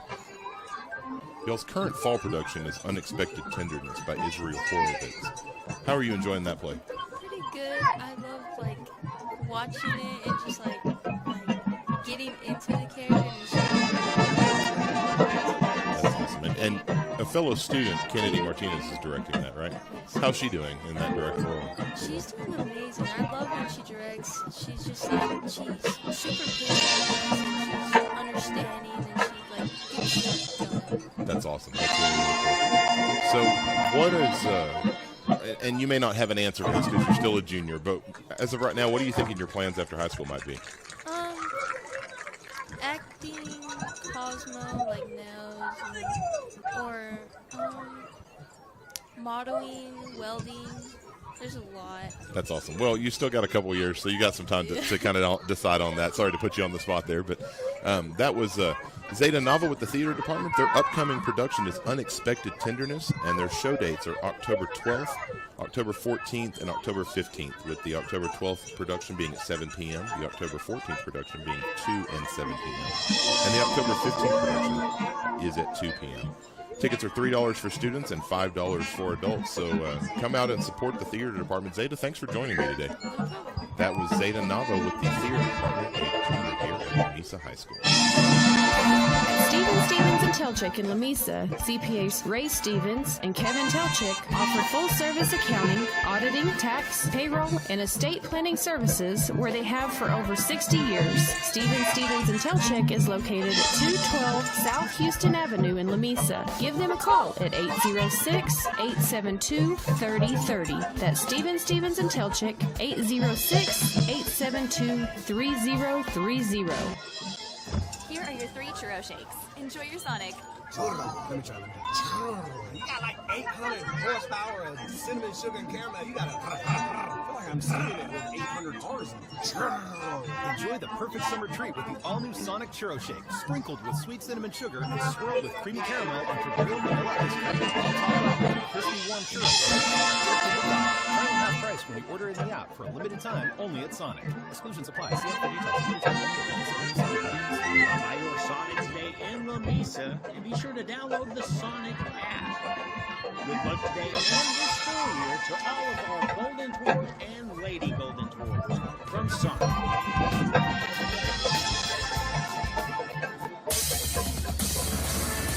SST Wealth Management is a full-service wealth management practice at 212 South Houston Avenue in Lamesa. Owner Ray Stevens, a financial advisor with Avoncash Wealth Management, offers full-service financial planning and wealth management. Give Ray a call at 806-872-3030. That's 806-872-3030. SST Wealth Management proudly supports all of our area youth. At Texas Sports Broadcasting, we believe all high school athletes deserve media coverage. That's why it's our goal to create sports radio stations for your school. The TSB Network finds hometown broadcasters, folks from your community who already know and support your student athletes. Texas Sports Broadcasting creates stations that are in your community for good, with local support and coverage of all school events, from your main varsity sports to track and cross country, and even rodeo and stock show events. Find out more at TexasSportsBroadcasting.com. The folks at Lamesa Butane are proud supporters of all of our area student athletes. For all your gas, diesel, and propane needs for your farm or ranch, give Stacy a call at 1-800-772-5201. That's 1-800-772-5201 on South Lynn Avenue in Lamesa. Good luck this season from everyone at Lamesa Butane.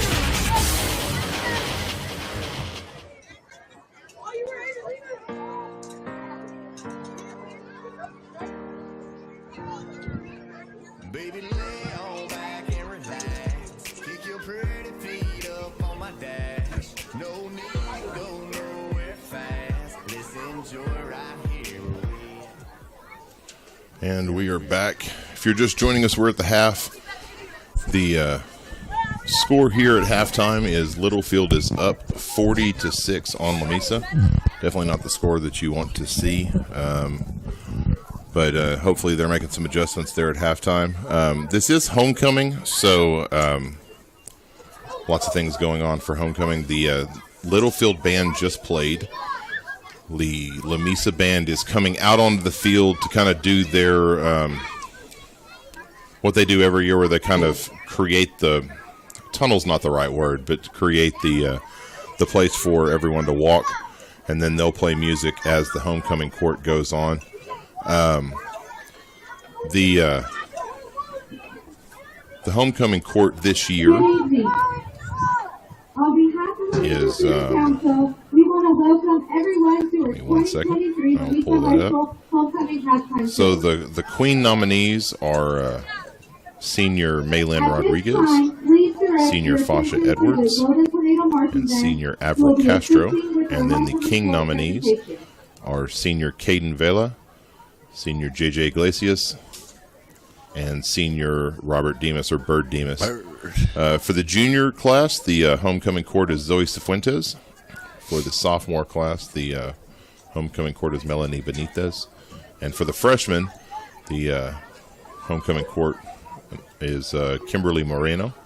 And then the crown bearers this year from the elementary side are Nayeli Lopez and Miles Benitez.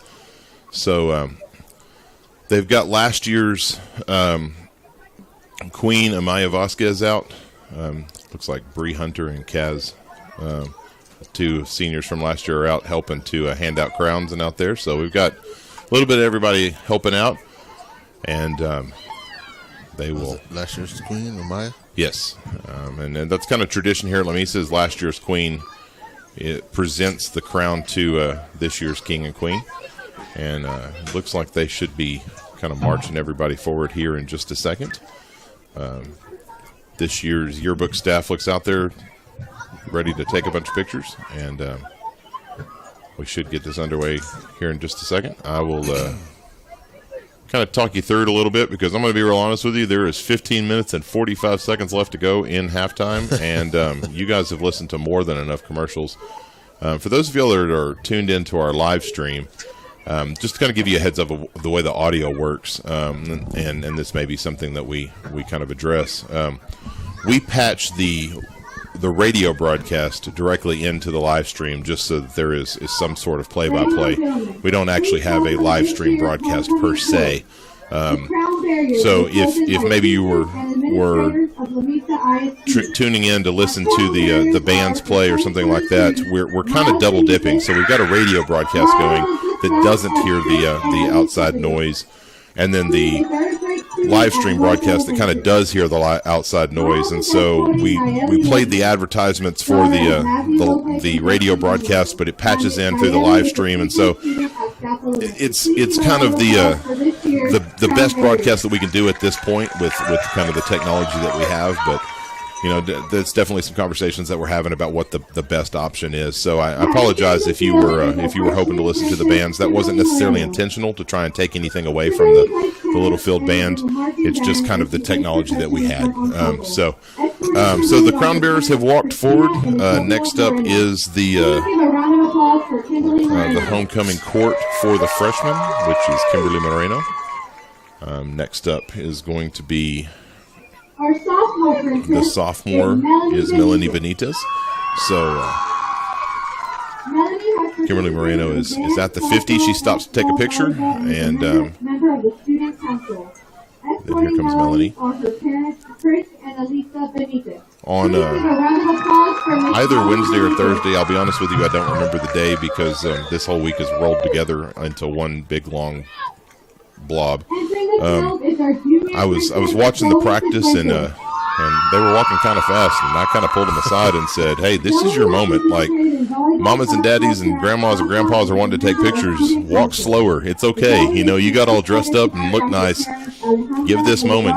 Don't feel like anybody has to take away from your moment." So hopefully they kind of slow it down and allow people to take their pictures. All the homecoming court is certainly looking nice tonight. There's Zoe Cifuentes, the junior homecoming court. And here is the first of the King nominations in Bird Demas. Oh, my guy. And so here we go with another kind of awkward portion of the broadcast. If you're listening in on the radio, you're, I guess, kind of getting the play-by-play of homecoming. And if you're watching the live stream on YouTube, you're getting the same thing, but with some pictures to go along with it. So here's Bird. He stops for some pictures, and then he walks forward to the 50. They'll take up a secondary line so that they can kind of be front and center, which is where you want your king and your queen nominees. Next up is Fasha Edwards. I got to tell you what, Stephen, it's weird to have this class be seniors. I know you've coached a bunch of these guys since they were little. I've had them in junior high and in class several times, and in on the court and on the field. And it's hard to believe that this group is finally about to head off and go change the world. It's a great class. For sure. Man, I've really enjoyed getting to know them. It really has. I mean, and it seems like just yesterday they were in junior high. And they've all grown so much, just both in maturity and in Noah Garcia's case, size. So next up, I believe that is. Please give a round of applause for Maylin Rodriguez. Is that Maylin? You're right. That is Maylin.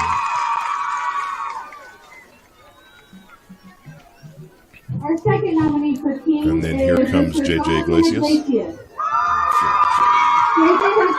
JJ plays football, so he's in his football uniform. John Iglesias and Eva Alonso. Please give a round of applause for Mr. Jonathan Iglesias. All right, so next up is going to be Caden Vela. Our third nominee for King is Caden Vela. JJ is stopped for pictures. Dad holding his helmet. Yep. That's a fun moment. I love that the parents escort them down. It's going to be a great memory for all of them. All right, so here comes Caden Vela. Andrew and Cindy Vela. Please give a round of applause for Caden Vela. So Caden Vela and Avril Castro have dated for a number of years, and it's kind of cool to see them both in the homecoming court like that. Those of y'all that, ladies in the audience that get your nails done, Avril Castro has become quite the cosmetologist. Has her own Instagram page. I think it's Nails by Avril or something along those lines. She does some fantastic work and can freehand just about anything. Her artistic skills are incredible. Last year I had her in yearbook, and she'd come in and show me the nails that she had done on herself, freehanding, things like, characters from Nightmare Before Christmas and all kinds of crazy stuff. And she just freehanded it, and it's pretty impressive to see her artistic skill. So that was Avril Castro. So All of the homecoming court has taken their spot. They're getting ready to name the king and queen, and we will kind of wait here as they name them. Who's it gonna be? Maya will be escorted by the barriers of 2022. This might be the first time you've ever gotten a radio play-by-play of homecoming. Right. We're bringing you all the stops tonight. All right, so Amaya is ready to go. Homecoming king. The student body has selected our 2023 homecoming king is Mr. JJ Iglesias. All right, JJ Iglesias is homecoming king. Mama and Daddy are real excited about that. Of course, you can see JJ's smile from here. So the 2023 homecoming king is JJ Iglesias. And they'll be naming the queen momentarily. So I'll tell you what, JJ pulled out all the stops running this year. He had glasses that said vote for Jay. And he had half the student body wearing them around campus, and he had posters up everywhere, and it was a pretty fun campaign. Everybody campaigned this year with some pretty awesome posters. It was fun to see them do that for the first time, really since I've been here, actually, to watch them campaign, which is a cool way to bring some spirit back. The entire student body really got into it. So now here they get ready to name the homecoming queen. And that is Fasha Edwards, won homecoming queen. So JJ Iglesias and Fasha Edwards are this year's 2023 homecoming king and queen.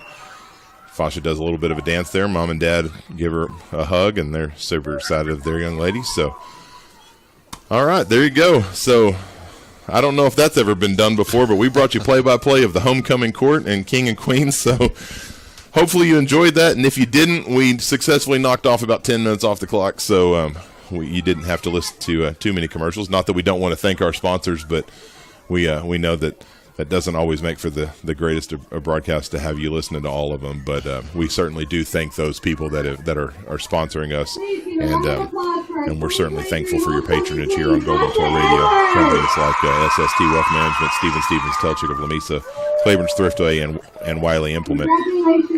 Golden Tour Nutrition, Lamesa Butane, and Sonic Drive-In of Lamesa. If you'd like to show your support for the Golden Tours this year on Golden Tour Radio, please call or text Clay Vickers at 325-575-0427. We work with any budget to make sure that your voice is heard and our student athletes are recognized, from non-business prices as low as $150 to a full commercial sponsorship for an entire school year for only $1,000. We offer half price for nonprofit and non-business sponsors, so family and friends can afford to give a shout-out to their favorite Golden Tour. And a portion of sponsorships goes towards a scholarship fund for any Lamesa senior who has participated in any extracurricular activity while attending Lamesa ISD. Again, for more information, call or text 325-575-0427 or email goldentourradio@gmail.com today. So we got about 7 minutes left to go before we're supposed to kick off again. Stephen, there in that first half, we saw some offensive movement by Lamesa, mostly when they kind of, not really a spread per se, but when they spread that out a little bit. Littlefield just knew we were going to run it, and they just loaded the box up, and I'm interested to see kind of what changes they make at halftime, if they make any at all. Them or us? Us. I can't imagine Littlefield's going to make a ton of changes. Yeah, no, you're right. You're right. And it's just one of those deals, Zach, man. It's frustrating, but it's been a couple of years, and we've yet to really make any adjustments out of this Navy triple option, whatever you want to call it. It's just what Hood believes in, man, and I don't really see him changing much. Sure. You know the thing about the offense, that it works really well when it's a tight game or you've got the lead.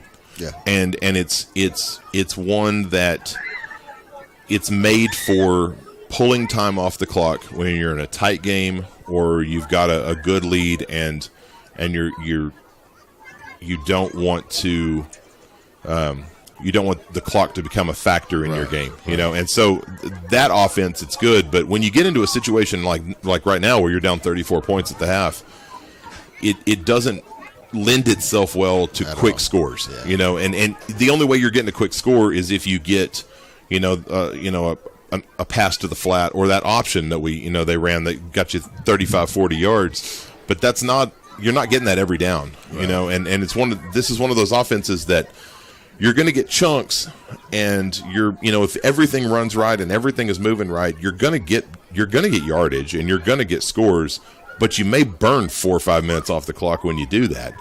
And so I kind of agree with you. It's not a bad offense per se, right? But I feel like we do kind of have to have an answer when we find ourselves in a moment where we're down 34 points and we need some quick scores. So we'll kind of see what they do coming out of the half. I would imagine with us getting the ball, Hood's probably going to try and put some points on the board pretty quickly, but we'll kind of see what they have in mind to do that. And he may he may throw it out of the same formation, sure. But it's just that much harder when we're still packed in. Right. It's easier to guard, and I just look at the first couple of weeks. I mean, we scored 8 in the opener. We scored 6 in Muleshoe. Right. We scored 12 last week. We've only got 6 tonight. And I don't know if he's trying to keep it low-scoring games, but the trend is just not in our favor to score many points. So seems like that's what he likes, like I said, and I would assume he's going to stick to that, but I guess we'll see. Yeah, we'll have to see what happens. Let me. I got too many things open on my phone. Let me switch over here to the other district games and see if we've got some updates on the score. It looks like Dimmitt actually put some points on the board against Brownfield. It's going to be 41-7 Brownfield at the half. So I'm sure the Brownfield coaches had something to say about allowing the other team to score there in the halftime locker room. But scored 41-7. Brownfield up on Dimmitt. Roosevelt scores again against Slayton, so they're up 23-0 at halftime, and each team has scored another time in the Lovington-Denver City game. At halftime, Lovington, New Mexico is up on Denver City 27-14. And then we finally have a score out of the Kermit game. I would imagine this is not very updated because with 7 minutes and 35 seconds left to go in the first quarter at 8:30 at night when it's supposed to be, well, actually, that might be true because they might be playing in New Mexico and have lost an hour. So that might actually be the case because it's 7:30 there. I stand corrected. It might actually be 7 minutes and 30 seconds left in the game, and that's why we hadn't had a score yet because they're an hour back. Kermit is up 14-0 on Joel, New Mexico. So so Kermit putting some points up on the board there, and got about 2 minutes and 15 seconds left to go. Let's see if we can get some scores from around the area. If you've never downloaded the Dave Campbell's Texas Football Friday app, it's a great place to get some scores. They are not sponsoring anything. I feel like I'm on YouTube now. This video is not sponsored, but it is a good app. From around the area, it looks like Loop has beaten Roby 27-0, so not putting up 100 tonight is Loop. Midland is up at half on Monterey 20-2. Greenwood is losing to Shallow Water at halftime 24-14. Wolforth is up on Abilene 10-9 in the third quarter. New Home is beating Floydada at halftime, or as my wife likes to call it, Floydada, 19-7. There's a whole long story there. Seagraves is beating Sudan 21-7. The Boys Ranch is beating Morton 12-0. Rawls is beating Plains 10-0 in the second quarter. Lubbock Trinity is up on New Deal 13-7. Estacado up on Levelland 20-9. Idalou is up on Vernon at halftime 22-14. Tahoka is beating Crosbyton 41-0 in the third quarter. Abernathy is beating Post 14-3. Let's see here. Roscoe is losing to Sterling City in the third quarter 7-6. McCamey, who will be facing, is it next week or the week after? Is down on Forsan 21-14. Cahoma is beating Colorado City 28-14 at half. Big Spring is down to Sweetwater 35-12. Seminoles beating Andrews 27-6. Monahans is up on Snyder 29-6. Amarillo is beating Odessa 22-7. Hale Center is losing to Ropes 26-0. It looks like Wink is up on Sundown 21-0. I was looking to try and see some 1A scores from around but it doesn't look like we have them. Klondike. Did you say Klondike score? I did not see a Klondike score. Do you have one? They were up 30-22 in the second quarter. Were they? On Sands. Yeah, that one didn't pop up on mine. All right, so Whit Harrell is up on Dora, New Mexico, 50-0. And ladies and gentlemen, we have officially gotten it to the second half. I don't want to pat myself on the back, but I only did it with 2 commercial breaks, and that was a 28-minute half. I don't like to humble brag too much, but goodness gracious. All right, here we go. We are lined up for the kickoff. The kick is up. And Pedro's going to run up underneath it at about the 11-yard line. He's going to take a step back, and he's going to run back across the field. And he did get a good block there, and he kind of circles back around and before he is brought down at the 20-yard line. Oh, they're going to call a flag. And there is a flag down there. I think if he's going to call blindside, that's a really bad call. I'll be honest with you, I was too busy watching Pedro run it looks like east and west. They're looking for a number on our sideline to call it against. Oh, so they... I don't know what he called. Looked like hold, and then he did a weird motion with his arms. The official did. So, nevertheless, we're going to lose some yards, whatever the call ended up being. I don't really know what that call was either. Yeah, Hood's upset already, which he should be. Right. I didn't really. Goodness gracious! So they're going to make it a 10-yard penalty, and so we're going to start with the ball at the 10-yard line. It's going to be first down and 10, so 90 yards to go. I don't like that call, Zach. You're in Lamesa, it's 40-6. I know. I mean, it's an iffy call at that. Yeah. You just keep the flag in your pocket. Yeah, I agree. You don't necessarily want the hometown call per se. I mean, sure you do if you're a coach, but or a fan. But at the same time, right. The situation calls. Like you said, 40-6. So packed house there for the formation that we're in. They're going to hand it to Benito. He's going to run forward for about a 1-yard gain. It's going to be second down and 9. And we came right back out there with the tight set, and doesn't really look like a whole lot of difference from what we saw in the first half.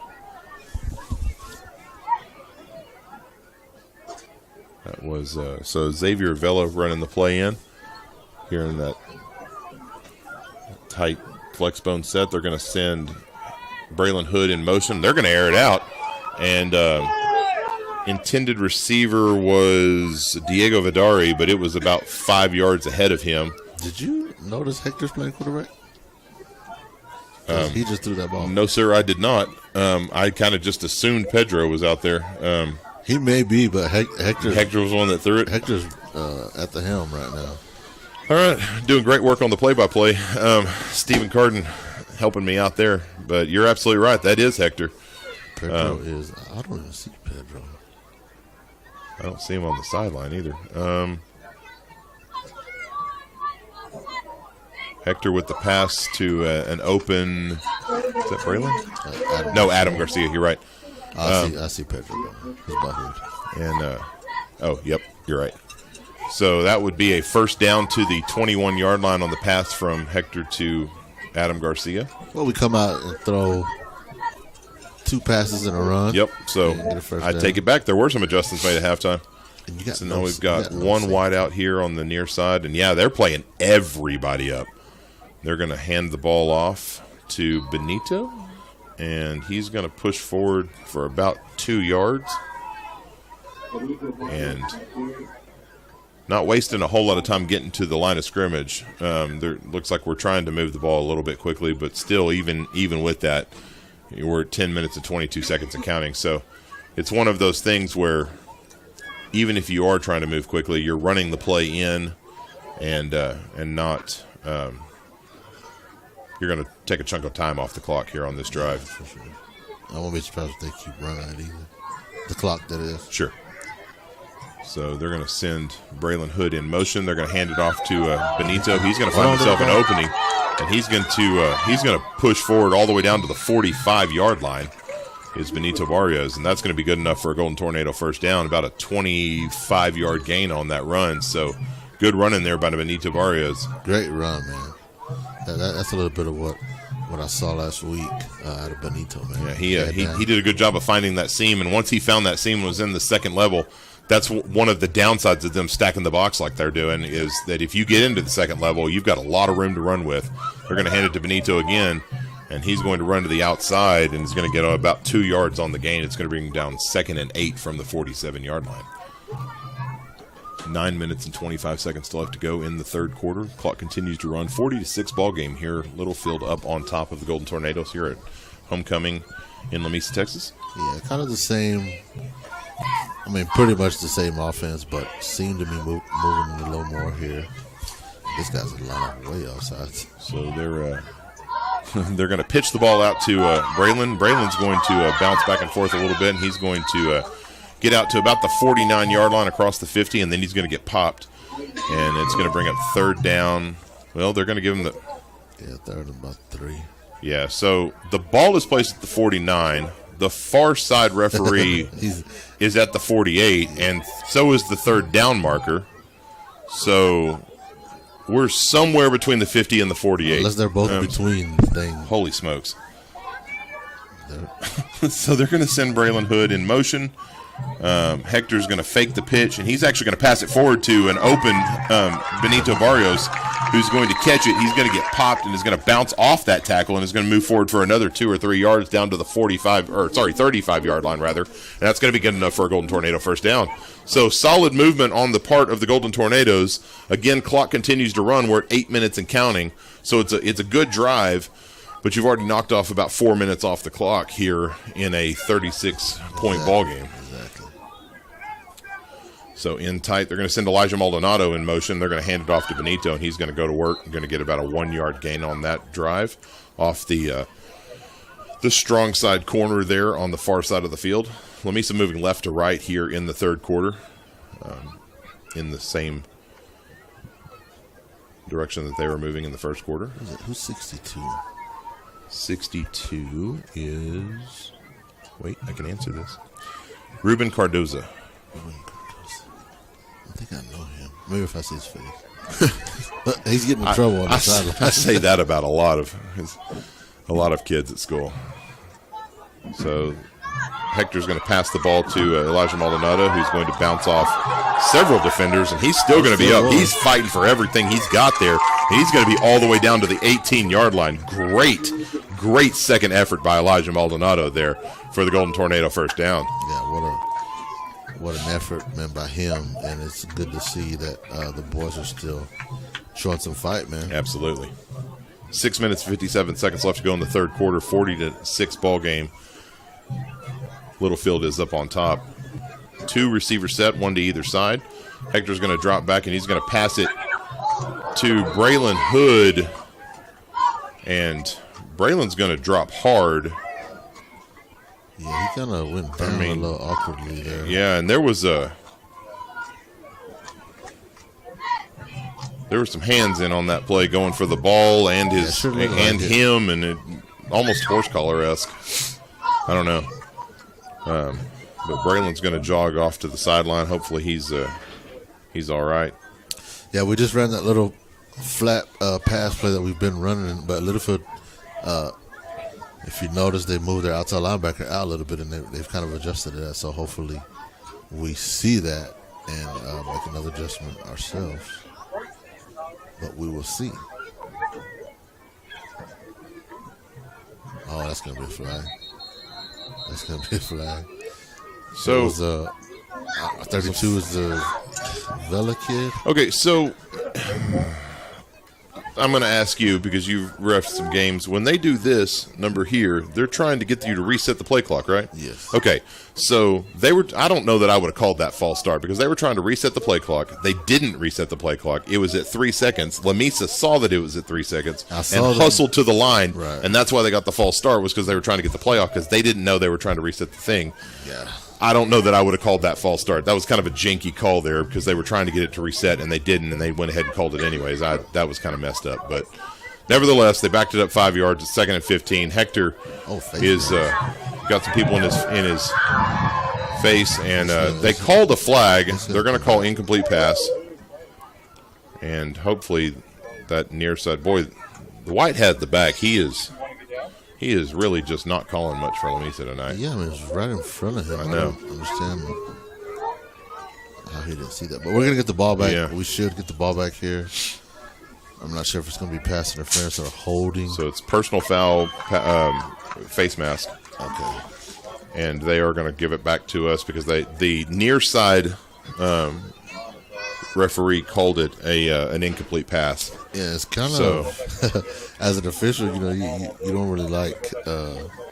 So is that a half the distance to the goal line, Cole? Because they only moved it forward about 6 yards. Yeah. All right, so the ball is going to be placed at the 19-yard line. Nope, sorry, 14-yard line. I did it again. First down and 10 for the Golden Tornadoes. So fresh set of downs and the ability to get a first down before having to get a touchdown. They're going to hand it to Benito Barrios. J.J. Iglesias comes up slapping his own helmet almost as if he missed a block or something. I think something happened on that play that J.J. was not a fan of something that he did. But nevertheless, it is going to be second down and 8. 5 minutes and 41 seconds. The clock continues to run. That's kind of the point we talked about there at the end of the half. Even if we do get a touchdown off of this, we've pulled nearly the entire third quarter to make this drive. So the play kind of breaks down right as Hector was getting ready to be tackled. He just kind of pitches it, and we're going to claim he knew what he was pitching it to because the ball just kind of went airborne. And who was it that ran underneath it? Was that Xavier Zarola? Is that number 1? Running towards the field, right? Run on the. Yeah, that was Xavier Zarola. Xavier Zarola just happened to be right in front of the ball, and he catches it. It was about a 2 or 3 yard loss, but it sure as heck looked cool the way he did it because Hector pitched it right to him right as he was getting ready to get sacked. So here we go, 2 receiver set. They're going to pass it to the flats again to Maldonado. Maldonado is going to continue to push forward. He's going to stiff arm a guy to the ground and is going to get away, but not before he stumbles. Probably over the hand of the guy who was trying to tackle him, and he pushes forward to about the 7-yard line. So that's going to bring up third down, right? It should be about third down and 3, I would think, but it's still saying first down on the. Okay, now we're trying to fix it. Now they're saying fourth down. What in the world? Okay, so it's fourth down and 3. It still says third down and 13 on the scoreboard. So we're going with fourth down because that's what it says on the chain. They're going to hand it to Benito, and that's going to be real close. It depends on where they give him the spot. If it's on the line, it's not a first down. And it looks like they are going to do turnover on downs at the 5-yard line. So not the I guess in terms of them not scoring and you run the clock down is best case scenario. Sure. But worst case scenario as far as you moving the ball all the way down the field and then getting held up at the 5-yard line. Run 8 minutes off the clock and then end up giving the ball right back to them. So not the end result you want to see. It is positive that you see some ball movement. We just need to see that ball movement all through the first half as well. So Littlefield's going to come out in a 3-receiver set. It looks like they might be missing a player. And here comes that player now.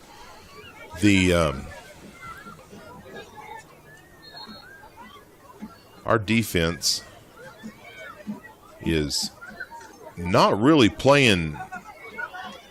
I mean, we're 15 yards off the ball, and they have a wide open receiver over there on the far side in Jordan Randall. I mean, there's nobody within 20 yards of him. And they hand the ball off for about a 2-yard gain, so it's going to be second down and 8. And they're going to hand the ball off again. I think Littlefield's content to just kind of run on the clock. But the running back is going to run sideways for about 18 yards before he's finally brought down after about a 3-yard gain. So it's going to be third down and about 3, third down and 2. Yeah. They're going to come out in the 3-receiver set with a 2-receiver stack on the near side, and they're going to hand the ball off again. And he's going to be stopped short, so that's going to bring up 4th down and about 2. We'll see what Littlefield does here with 3 minutes and 8 seconds left to go in the third quarter and see if they bring on the punt team. Oh, for sure they will. I mean, I would imagine with a 34-point lead, they're not going to do anything like, surely they have fake it or something. A little class about them. I would think so. So they're in a 4-receiver spread. Looks like a pretty classic punt formation. And then they're going to bring everybody in tight. Pedro's back for the punt here. All right, so here we go. They're going to. I thought he was going to pass it there for half a second. To get the punt, it's going to bounce at the 40, and it's going to take a big Littlefield bounce. Pedro's going to pick it up at the opposite 40, and he's going to be tackled out of bounds at about the 50-yard line. It looks like they're going to move it ahead 2 yards to the 48, so that's where Lamesa is going to take over on downs. We'll take a moment and thank some of our sponsors here on Golden Tour Radio on Texas Sports Broadcasting Network, presented by S&C Oil Company and Medical Arts Hospital. Our 2023 Lamesa Athletic and Academic supporters: Lamesa Butane, Sonic Drive-In of Lamesa, Two Buds Tires 24-hour mobile service, Jones McCall Pharmacy, Dawson County Boys and Girls Club, Lamesa Physical Therapy and Sports Rehab, South Plains Implement, Pedrosa's Restaurant, Sissy's Dive, and Dawson County Library. If you'd like to show your support for your Golden Tornadoes this year on Golden Tour Radio, please call or text Clay Vickers at 325-575-0427 or email goldentourradio@gmail.com today. 2-receiver set. They're going to Hector back in at quarterback again. They're going to hand the ball off to Benito Barrios. He's going to run forward for about a 5-6 yard gain. So Benito continued to get some movement. It's so funny, man. Noah is punishing whoever's in front of him, and he's laying on him, and then he gets up and pats him on the helmet. Hey, better luck next time, buddy. You're okay. I'll tell you what, Big Noah is one of my favorite people at high school. He's so funny. Elijah Maldonado goes into motion. They're going to hand it to Benito again. He's going to push forward for about a 6-yard gain. He wasn't even touched for the first 4 or 5 yards. That should be enough for a first down at the 38-yard line. Yeah, absolutely. And they are, in fact, going to move the chains. Boy, I'll tell you what, the Littlefield coaches have no qualms whatsoever with being on the field because they got everybody out. Every coach is out there. Oh, speaking of Noah, he was so eager to go get that block. He's mad about something, I'll tell you what. So they called false start there. They're going to back it up 5 yards. This will be first down and 15. And it looks like Coach Hood is going to call a timeout. So we're going to take a timeout with him. Thanks some of our sponsors. You're listening to Golden Tour Radio on Texas Sports Broadcasting Network, brought to you by S&C Oil Company and Medical Arts Hospital.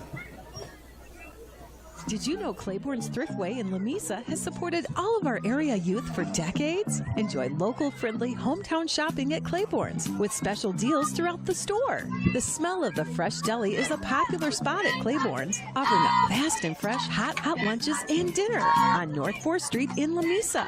Open daily, 7 a.m. to 9 p.m. Claiborne's has the freshest groceries and will help deliver it all to your car the old-fashioned way. Good luck today from the whole team at Claiborne's.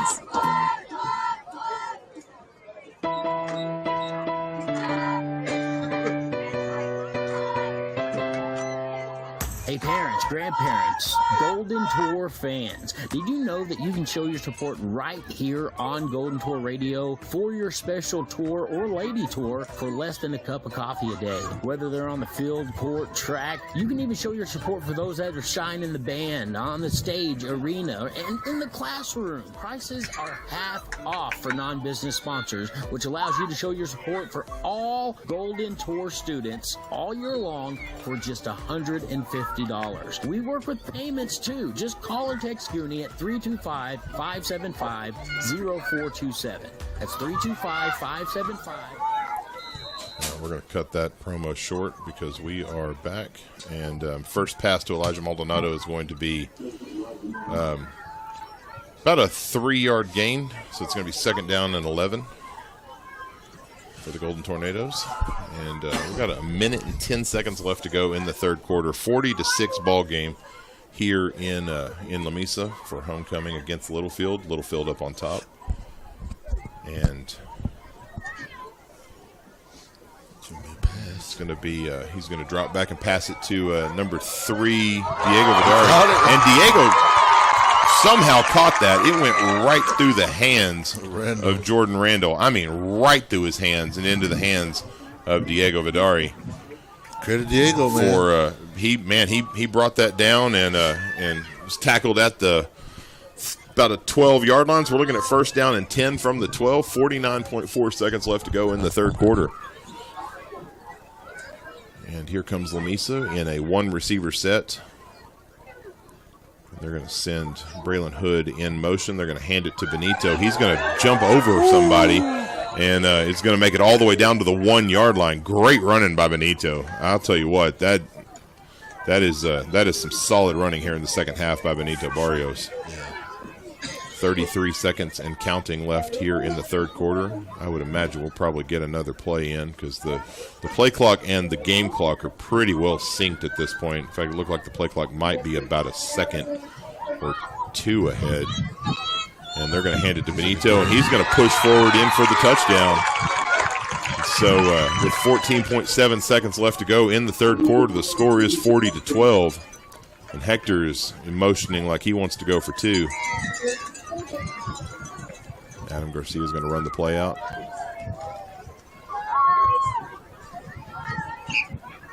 And we'll see what they line up and do. They're run it again. They're right, absolutely. They're dispensing with the swinging gate. They're just saying, let's get some points on the board. And they're going to send Elijah Maldonado in motion. And Hector's going to, it almost looked like it was a broken play. He's going to spin the opposite direction of Benito. Yeah, definitely. And almost like he was going to pitch it and then decided to keep it, and there was nothing doing as 2 defenders brought him down. And that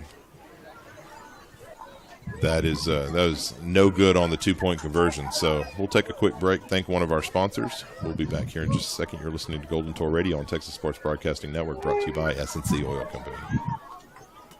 Local businesses. More important to us than ever before. And since 1959, Jones McCall Pharmacy, right there on Bryan and 15th, they've been that hometown business. Open weekdays from 9 to 6. Expect a fast and friendly drive-through. Vaccines available, and you can find medical equipment you need. Download the Pocket RX app or call 872-5453. Good luck to all of our area athletes from Jones McCall Pharmacy.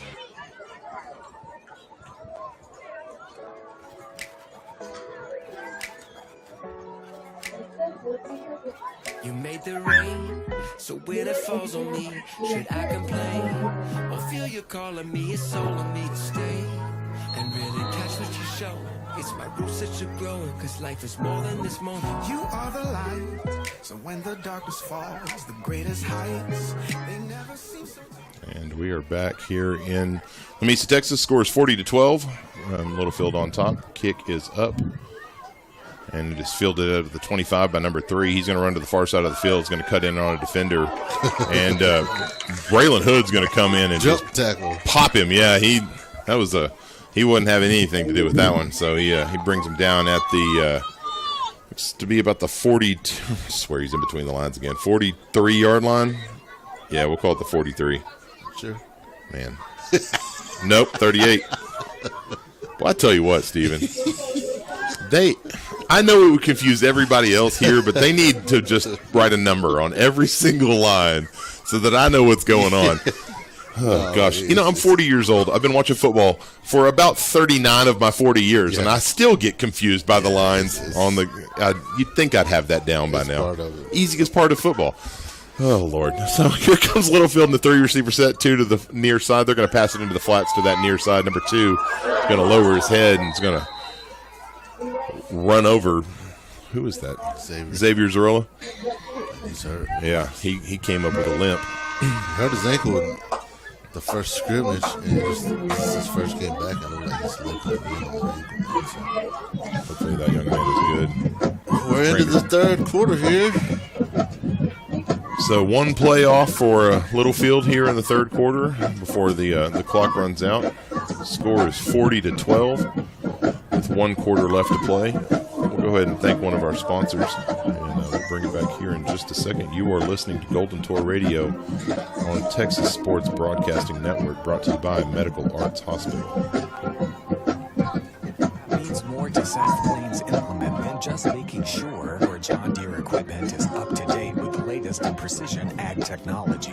We want to be connected to you, your family, your values. Our number one priority is taking care of you and building lasting relationships for years to come. So whether you're in need of John Deere parts, service, or equipment, or want to tell us your latest news, come see us. South Plains Implement, where farm meets family.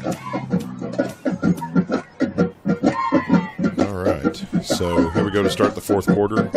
Littlefield in a 3-receiver set, 2 to the far side, 1 to the near. He's going to drop back and pass it kind of at the 50-yard line, number 10, kind of a dump pass, and he's going to run it forward.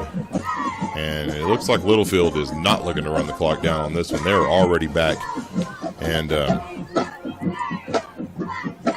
they are going to hand it off, and number 10 is going to push forward all the way down to the 29-yard line, and that's going to be good enough for a Littlefield first down, and they are already lined up, ready to go.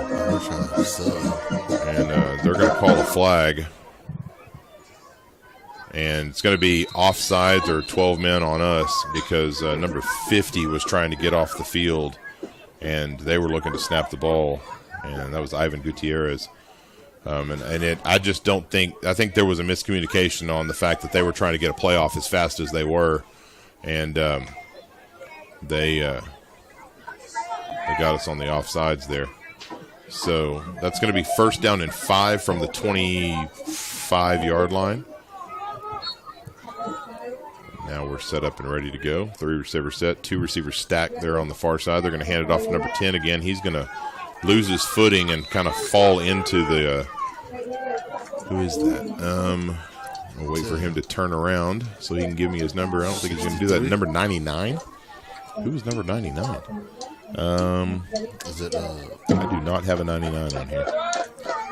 So they're going to hand the ball off again to number 10, and he's going to run all the way down to the 18-yard line. I don't recognize that number either. Yeah, if anybody in the chat knows who number 99 is, feel free to drop that in. I'll make sure to give him a shout-out for that tackle. And they're going to fake the handoff, and they're going to pass it across the middle of the field to the end zone. So number 3 is going to drop the pass, and is going to lay there for a moment. I'm assuming he's okay. Well, no, he's limping. I hope that young man's all right. They're going to call a hold on Littlefield, so that's going to back it up, and it's going to be second down and 20.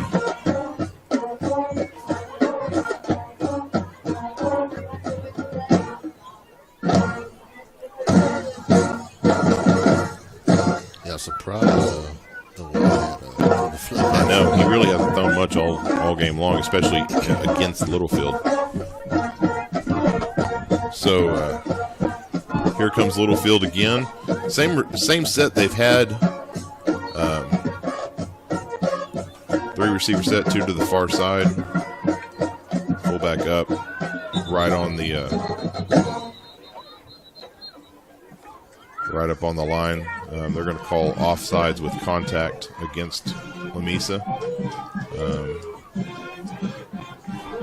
Looks like that was Roro Vela that jumped forward on that call, or on that hard count that they were doing there. And quarterback thought he had a free pass there because he didn't know he made contact, so he threw it for the end zone. But nevertheless, they're going to move it forward 5 yards. And it's going to be first down and 15, 14. Yeah. It's hard to keep straight because there's been like 2 penalties, and there might have been a play in there. I don't know that it should be first. Yeah, whatever. It's first down and 14. Going to be have a 4-receiver set. They're going to confer as coaches, all 27 of them, and then they're going to give them the play. They're going to run the receiver on the far side over to the near side, so there's still going to be a 3-receiver set, but they're going to have 2 receivers to the strong side, and they're going to call a delay of game because it took them. They got time. No, they did get the timeout off because it took them 27 years to get that play off. One of the 12 coaches ran down the field. Holy smokes. There was definitely some confusion on Littlefield's part. So check in with the district scores around the district. Kermit is up 21-13 in the second quarter against Jol, New Mexico. Brownfield has let Dimmitt score again. It's 41-15. Lubbock Christian is up over Waco 83-0 at halftime. That's 11-man football. Holy smokes. That's not a district score. That was on Stephen Carden's phone, and that's worth mentioning. Goodness gracious. Yeah, so there will be no 45 rule in that one. That could go on for days. My gosh. Lubbock Roosevelt is up on Slayton 30-0 in the fourth quarter. And then Lovington, New Mexico is up on Denver City 33-20. So close game there, 13 points. Still a lot of time left with 9 minutes left to go in the third quarter. Here in Lamesa, Littlefield is up on Lamesa 40-12 with 10 minutes and 27 seconds left to go in the game. 3 receivers set. They're going to pass it into the flaps to the running back. We're going to get a block in the back call because that was, number 7 just pushed the defender right into number 10, and he didn't even pretend to try to act like he was trying to get him on the side. He pushed him right in the square in the middle of the back, right in the middle of the spine. So that was a pretty easy call on the ref's part because it happened right in front of his face. So they're going to back it up even more. It'll be first down again. And it's still first down. So we've officially run 3 plays. Littlefield has lost. Well, so I guess if you count the 5 yards they've gained, they've lost about 15 yards. Yeah. Gracious. So here we go. All kinds of time still off the clock because it's 10 minutes and 18 seconds left. They're going to pass it down to about the 4-yard line. He caught it. And he did come up with it. Holy smokes. 2 defenders on him, and that ball was threaded right in the middle of those 2 defenders. Great pass on the part of the quarterback for Littlefield. We'll give credit where credit's due. It was a good pass and a good job by that receiver to go up there and get it. And they're already at the line of scrimmage, and the quarterback's going to keep it. He's going to just scoot in for the touchdown. So with 9 minutes and 55 seconds left to go in the fourth quarter, the score is now 46-12 Littlefield. Yeah, I didn't expect them to hold the ball, man. If you remember, we kind of had a little bad blood in the basketball season. I remember that. We beat them at their home court, which was a really close game, and Luke kind of got into it with some of the basketball players. And then we actually won district, beat them here on our home court. I remember that. So kick is up and good. Yeah, I remember that. I was running the video board that night. I was. That was a pretty contentious basketball game. I can imagine there's just some bad blood there, and because they were NASCAR offense the whole way. They didn't even try there was you're absolutely right. Every single time that they ended a play, they were right up there on the line of scrimmage, ready to run it again, and taking multiple shots downfield. The only thing that really kind of hurt them was 25 yards worth of penalties. Otherwise, that drive probably would have been over a little sooner. So here we go. 9 minutes and 55 seconds left to go in the game. The score is 47-12 with Littlefield up on top.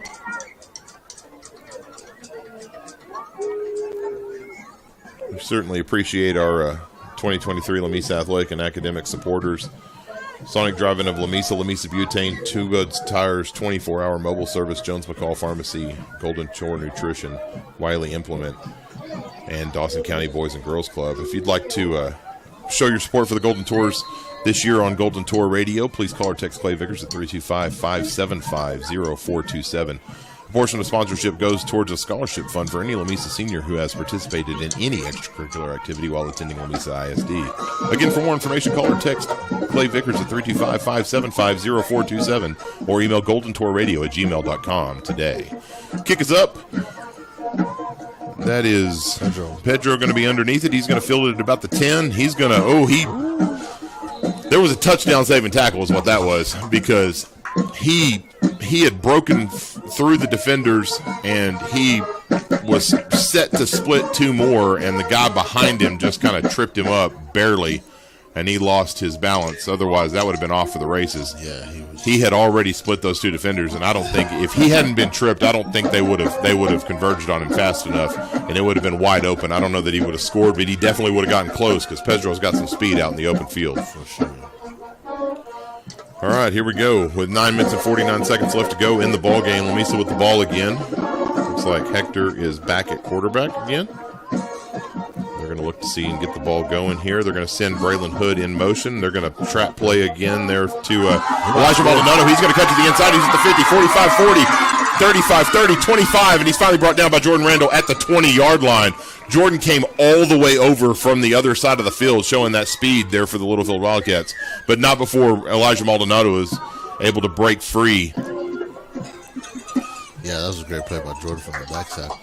Was that Elijah or was that Adam Garcia that ran that? It was Elijah. It was, okay. Adam was over there blocking, okay. Reminded me of last night, Littlefield Junior High, 8th grade.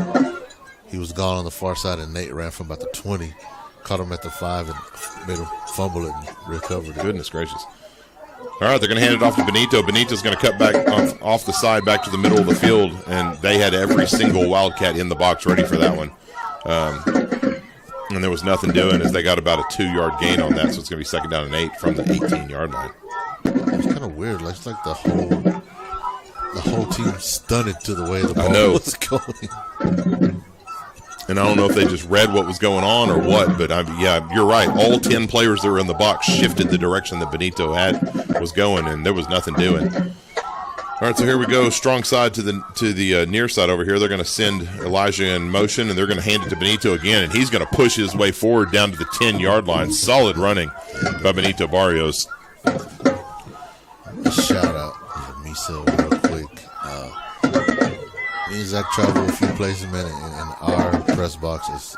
It really is. I'll tell you what, when we were in Muleshoe, we climbed up a questionable ladder up to an unair-conditioned box on the visitor side. So, yeah, we certainly appreciate the facilities here in Lamesa. We always enjoy it when we're home. They're going to hand it off to Benito again. He's going to run all the way down to the 3-yard line. I'll tell you what, that's the person you want whose hands you want the ball in, because he is running like his life depends on it for a couple of weeks here in a row. We got an injury timeout as a Littlefield player is down on the field. We certainly hope that he's okay. Yeah, I think it's something bad. Jonathan Iglesias was blocking him. He fell on him, and he jumped up and started motioning to the Littlefield sideline to get somebody out here. Oh, so JJ was able to tell that it was something. This guy's hurt him pretty bad. Yeah, he's down. Well, we hope that young man is okay, but we're going to take a break and thank some of our sponsors. You are listening to Golden Tour Radio on Texas Sports Broadcasting Network, brought to you by S&C Oil Company and Medical Arts Hospital. Aaron Stevens with S&C Oil Company are happy to support our area kids in their athletic and academic endeavors. S&C has been providing the fuel needs for the Lamesa area since 1973, with 2 automated stations at 14th and Lubbock Highway and by the golf course at 2111 South 1st Street. Check out S&C Oil Company's competitive prices for farm diesel by the transport load. Call Ray or Karen Stevens at 806-872-7553. Good luck today from S&C Oil Company. All right, well, they got that young man off the field real quick. The way he was rolling around, I didn't think they were going to do that. We're already back and lined up and ready to go. Looks like they're going to call a false start. Yeah, they're calling a false start against us. Man, Yeah, you got me, man. I'll tell you what. I don't want to say swallow the whistle. But I mean, it's a 35-point ball game on something like a false start. If it's not just too incredibly, it's not affecting the play or anything, you just kind of let that go, I would think. So they're going to hand the ball off to Benito. Nothing doing. They read that one the whole way. Forward progress is going to stop him at the line of scrimmage. I'm going to guess that the line judge over here is not married or having kids, so he has nothing to go home to. So he's trying to prolong the game. He may just really love officiating. I mean, he may just really like his job. Absolutely. You know, you find the work that you love, you never work a day in your life. All right. So, an update from that Lubbock Christian game. They're up on Waco Riker, I guess, 96-0 in the fourth quarter. I would imagine there's a rolling clock in that bad boy. So they're going to pitch the ball. Is that Elijah? No, that was Devi. Yeah, Devi Lugo. They're going to pitch it out to him. Going to lose a few yards on that one. We're looking at 3rd down and goal from the 15. I mean, again, you know, at this point, the run up the middle was working. Sure. And we've already had a turnover with that sweet play. Yep. And almost had another one there. So, obvious passing down, I would think. So it doesn't look like anybody in the box is paying attention to the ref because he's trying to tell them to restart that clock, and they're just not doing it. And I have a feeling they're about to they got the playoff clean. All right, so they're going to pass the ball. Nothing doing. It's going to go over the top of Pedro's head. And it's going to bring up 4th down and 15. I would imagine you just go for it here. I mean, oh, yeah, absolutely. It's 4th down and goal from the 15-yard line. You're down by 35 points. There's 6 minutes and 18 seconds left to go in the ball game. You really don't have anything to lose. I would imagine that you, at this point, take a shot for the end zone or open up your playbook and run something fun. I mean, you should, because if not, you're really limited. Right. Limiting yourself down here on the field, and then you're bringing Pedro, probably one of your best athletes, off the field. Yep. So I'm not sure why. But they're going to have Hector in the shotgun. They're going to send DV in motion across the field. 2 receiver set.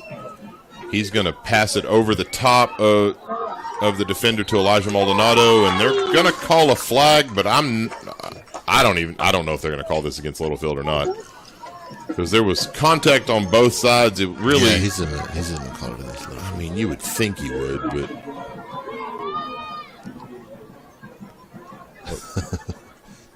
okay, we got pass interference. Yes, against Littlefield. So they're gonna move the ball forward to the 2-yard line. See, and it's not the right penalty yardage. It's just not. Yeah, the penalty yards have been all over the map tonight. It's not a spot foul. At one point earlier in the game, Lamesa lost yards on a penalty against Littlefield. And gained it down. All right, so we're tight in the box. They're going to send DV Lugo in motion. They're going to hand it off to Benito. Benito's going to pound his way forward for the Lamesa touchdown. So with 6 minutes and 9 seconds left to go in the ball game, the score is 47-18. Our highest point total of the year. Yep, 3 touchdowns there. 3 touchdowns in a game. Yeah, I'm still confused by the penalty yardage, man. We're on the 15-yard line. Half of 15 doesn't put you at the 2-yard line. Right. I guess they call it a spot foul, which is totally incorrect. It's not the NFL. I'll tell you what, the penalty yards have really not made a whole lot of sense tonight. They've been all over the place. All right, so we're lining up for 2 receiver set, 1 to either side. Hector's going to throw it to the end zone, and it's going to be in and out of the hands of number 2, Xavier Villa. So it's going to remain 47-18. We're going to take a quick break. Thanks one of our sponsors, and we'll be right back. You're listening to Golden Tour Radio on Texas Sports Broadcasting Network, brought to you by S&C Oil Company and Medical Arts Hospital. Don't get a delay of game penalty on your farm with equipment breakdowns. Let Wiley Implement, your Case IH dealership, keep your equipment up and running with genuine Case IH parts and service. Whether you need repairs or preventative maintenance, Wiley Implement and Spray Centers can keep you in the game. Wiley has 14 locations across Texas. Go to WileySprayers.com for the location nearest you. I'm Scott Wiley. We'll try hard to earn your business and even harder to keep it. That's it. That's all.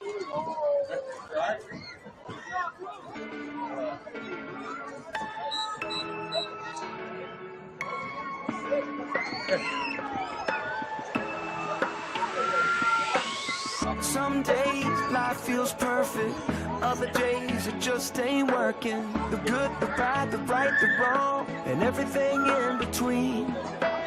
Yo, it's crazy, amazing. We can turn our heart through the words we sing. Mountains crumble with every syllable. Broken live or die. So speak life, speak life. And we are back. Fielded, fielded out that. Sorry, I was messing with the controls there. Fielded by number 3. He's going to run forward to the 35-yard line before he's brought down by. Is it Devi? I know Aiden was in on the tackle. I couldn't see who was it looks like Aiden Barrios, and I think that was Devi Lugo. I think that's 32. I'm watching him walk across the field, but he's canted it such a direction I can't tell. It was Devi. Gracious sakes alive. I kept waiting for him to turn so I could see what the second number was, and he kept hanging back at an angle that I wasn't able to see it. I'm really curious to see what Littlefield does. Yeah, I know. With 6 minutes and 2 seconds, you would think they would. I'm going to bet you they're going to try to score. Man. They can't be happy that we've put 18 on them. Yeah. And fairly easily the second half. I know. And which says something. If you can get that going in the first half, this looks like probably a pretty different ball game. So they're going to hand the ball off to number 8.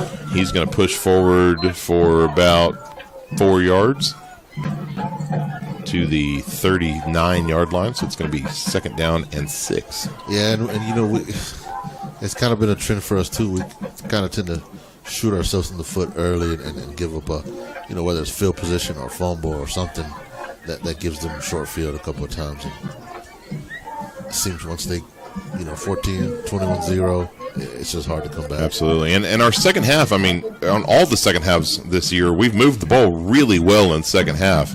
We just need to figure out a way to put that together in the first half. Yes, so here comes Littlefield with 3 receiver set, 2 to the near side.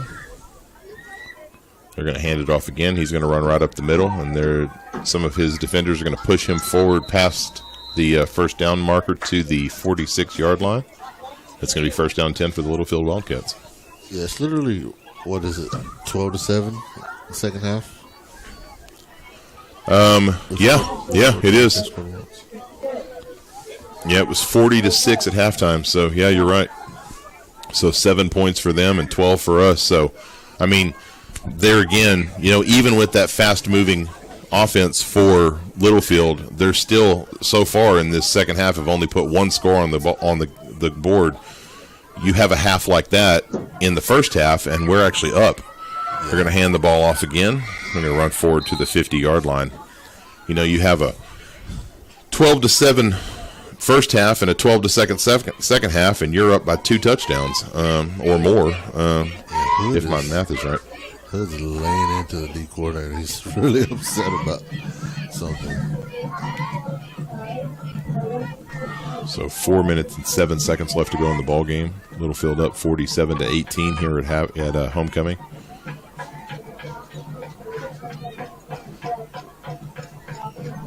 The clock continues to run. 9 seconds left to go on the play clock. 3 receiver set, 2 to the far side, and It was almost an unintended wildcat that kind of happened there. The ball was snapped, and did it go straight to the running back, or did it bounce off the ground? I couldn't tell. It kind of looked like it bounced off the ground because number 12 kind of put his hands out there to grab it, and then he kind of realized the ball wasn't there, and then number 9 was taken off with the ball in his hands, and he ran forward for about a 12-yard gain, and he brings up 1st down and 10 for the Wildcats. That was a broken play that I think confused everybody, offense and defense alike, except for number 9 because he had the ball in his hands and he just decided to take off running. 3 minutes and 9 seconds left to go. Play continues to run, and they're going to. They did in fact call a false start. I thought they might call offsides with contact against number 99. Again, not sure who that is. Looks like we're pulling some of our starters here. The chat informed me that number 99 is Warren Sapp, and while you're not wrong, I meant in this game. So, chat coming in hot. Thank you for that hot take there. Appreciate that. 2 minutes and 50 seconds left to go in the game, and Littlefield in a 3 receiver set, still like they've been. They're going to keep the ball. The quarterback's going to run to the outside. He's just going to slide forward at the 38-yard line. That's pretty funny. Whoever that was, make sure you tune in next week. Absolutely. We'll start bringing in hot takes from Amos. It can be a segment. All right, so here we go. 2nd down and 13 for Littlefield. As that penalty a couple plays ago was against them. And they're going to be in a 3-receiver set, 2 to the weak side over there on the far side. And they're going to call offsides again, I would assume, with contact. That was number... False start. Oh, they did call a false start. Okay. We'll take it. Put it in the half half mark. Oh, goodness. 1 minute and 39 seconds left to go.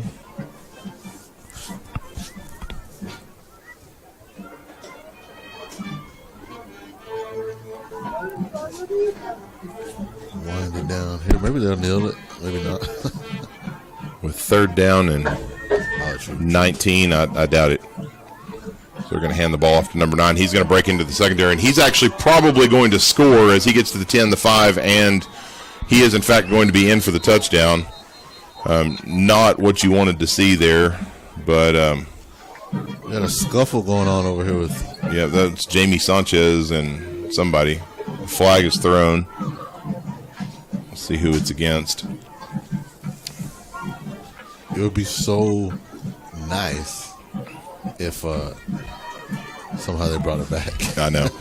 That would be great. I don't think it's going to happen. So with 1 minute and 11 seconds to go, as it stands right now, the score is 53-18. Yeah. But they're talking about, so they're going to call holding against Littlefield. And then they're going to call unsportsmanlike conduct against Littlefield. It's going to remain 3rd down.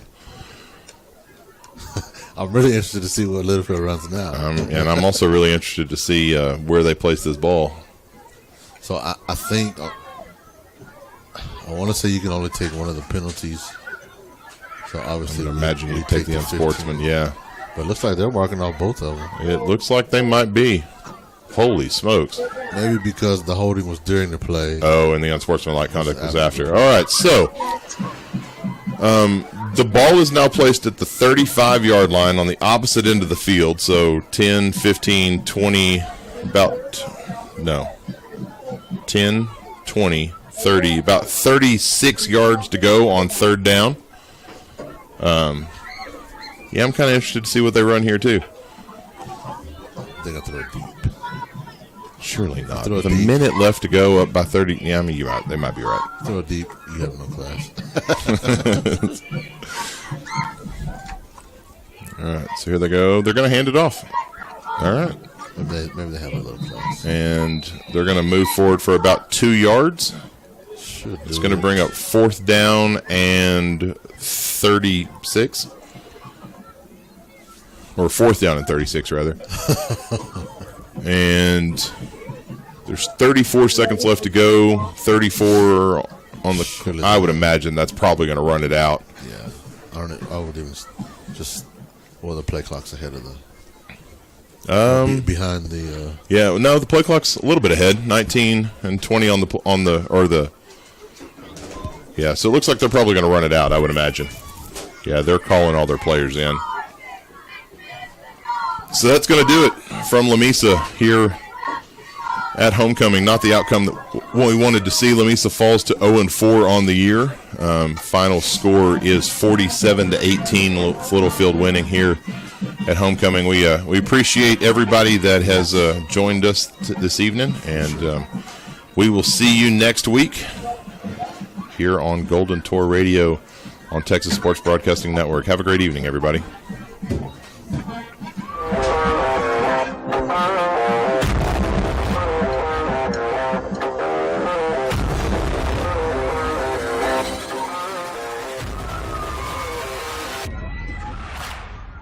You've been been listening to Golden Tour Football on Golden Tour Radio, presented by S&C Oil Company and Medical Arts Hospital. This broadcast on Golden Tour Radio is copywritten by Texas Sports Broadcasting for the private use of our audience. Any other use of this broadcast, descriptions, or accounts of the broadcast without the TSB network's consent is prohibited.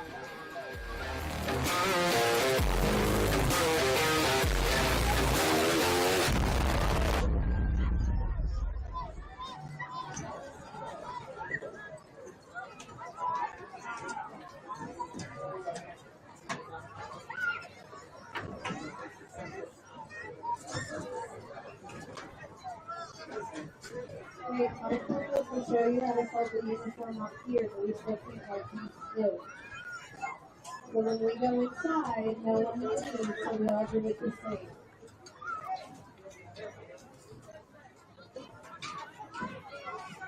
So you had a choice, but I was going to do it up here and show you, and then let you leave. But now it's just all just inside, no one leaves, so you're dismissed by a section leader who will check all your uniforms. Section leader, I will dismiss you first here and go for second. That way you can make your way to the band hall.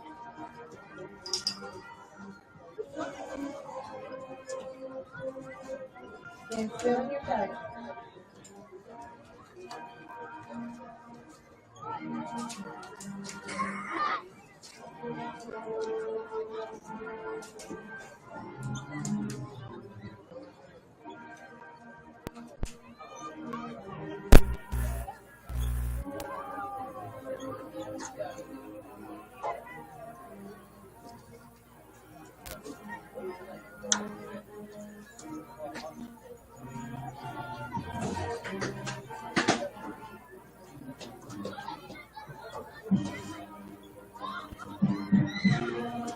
You're still to your right.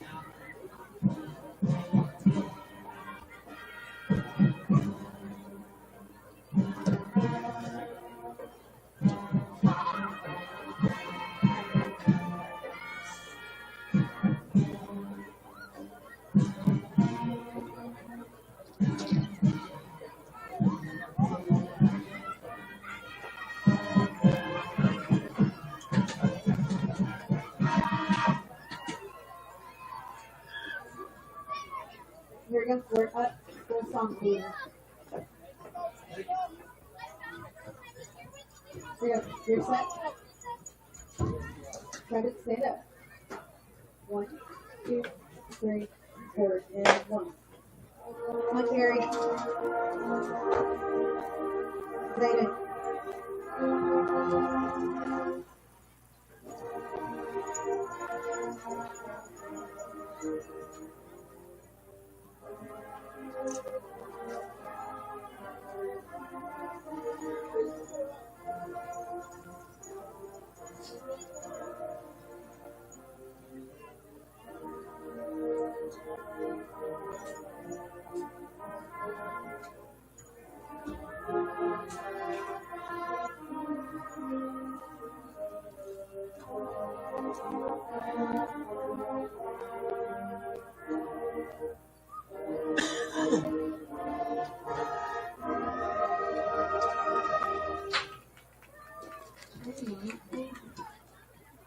No, it's not funny. I'm going to play it in circles, not one. Okay, band sit. Section leader, start collecting your stuff. Band sit.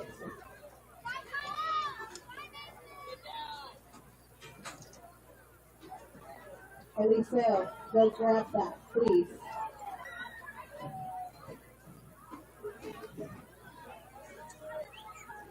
When we get inside, section leaders start walking. They're going. When we get inside, I'm going to have everybody fold and hang up all the uniforms correctly so we can do it right. There's a lot of ways you can get your clothes all wrinkled right away if you don't do it right. Section leaders start going if you haven't started leaving. You do not leave until you're dismissed by a section leader. And the dismissal starts with me first, but I gotta make sure I teach you how to hang your stuff.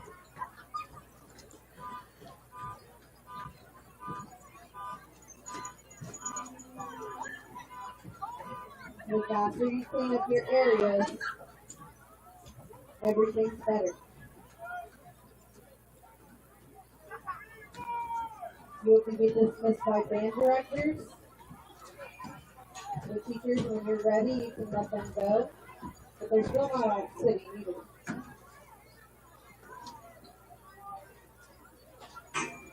Good wins other than the non-sitters, you've been really good as far as the bus.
Down there from the.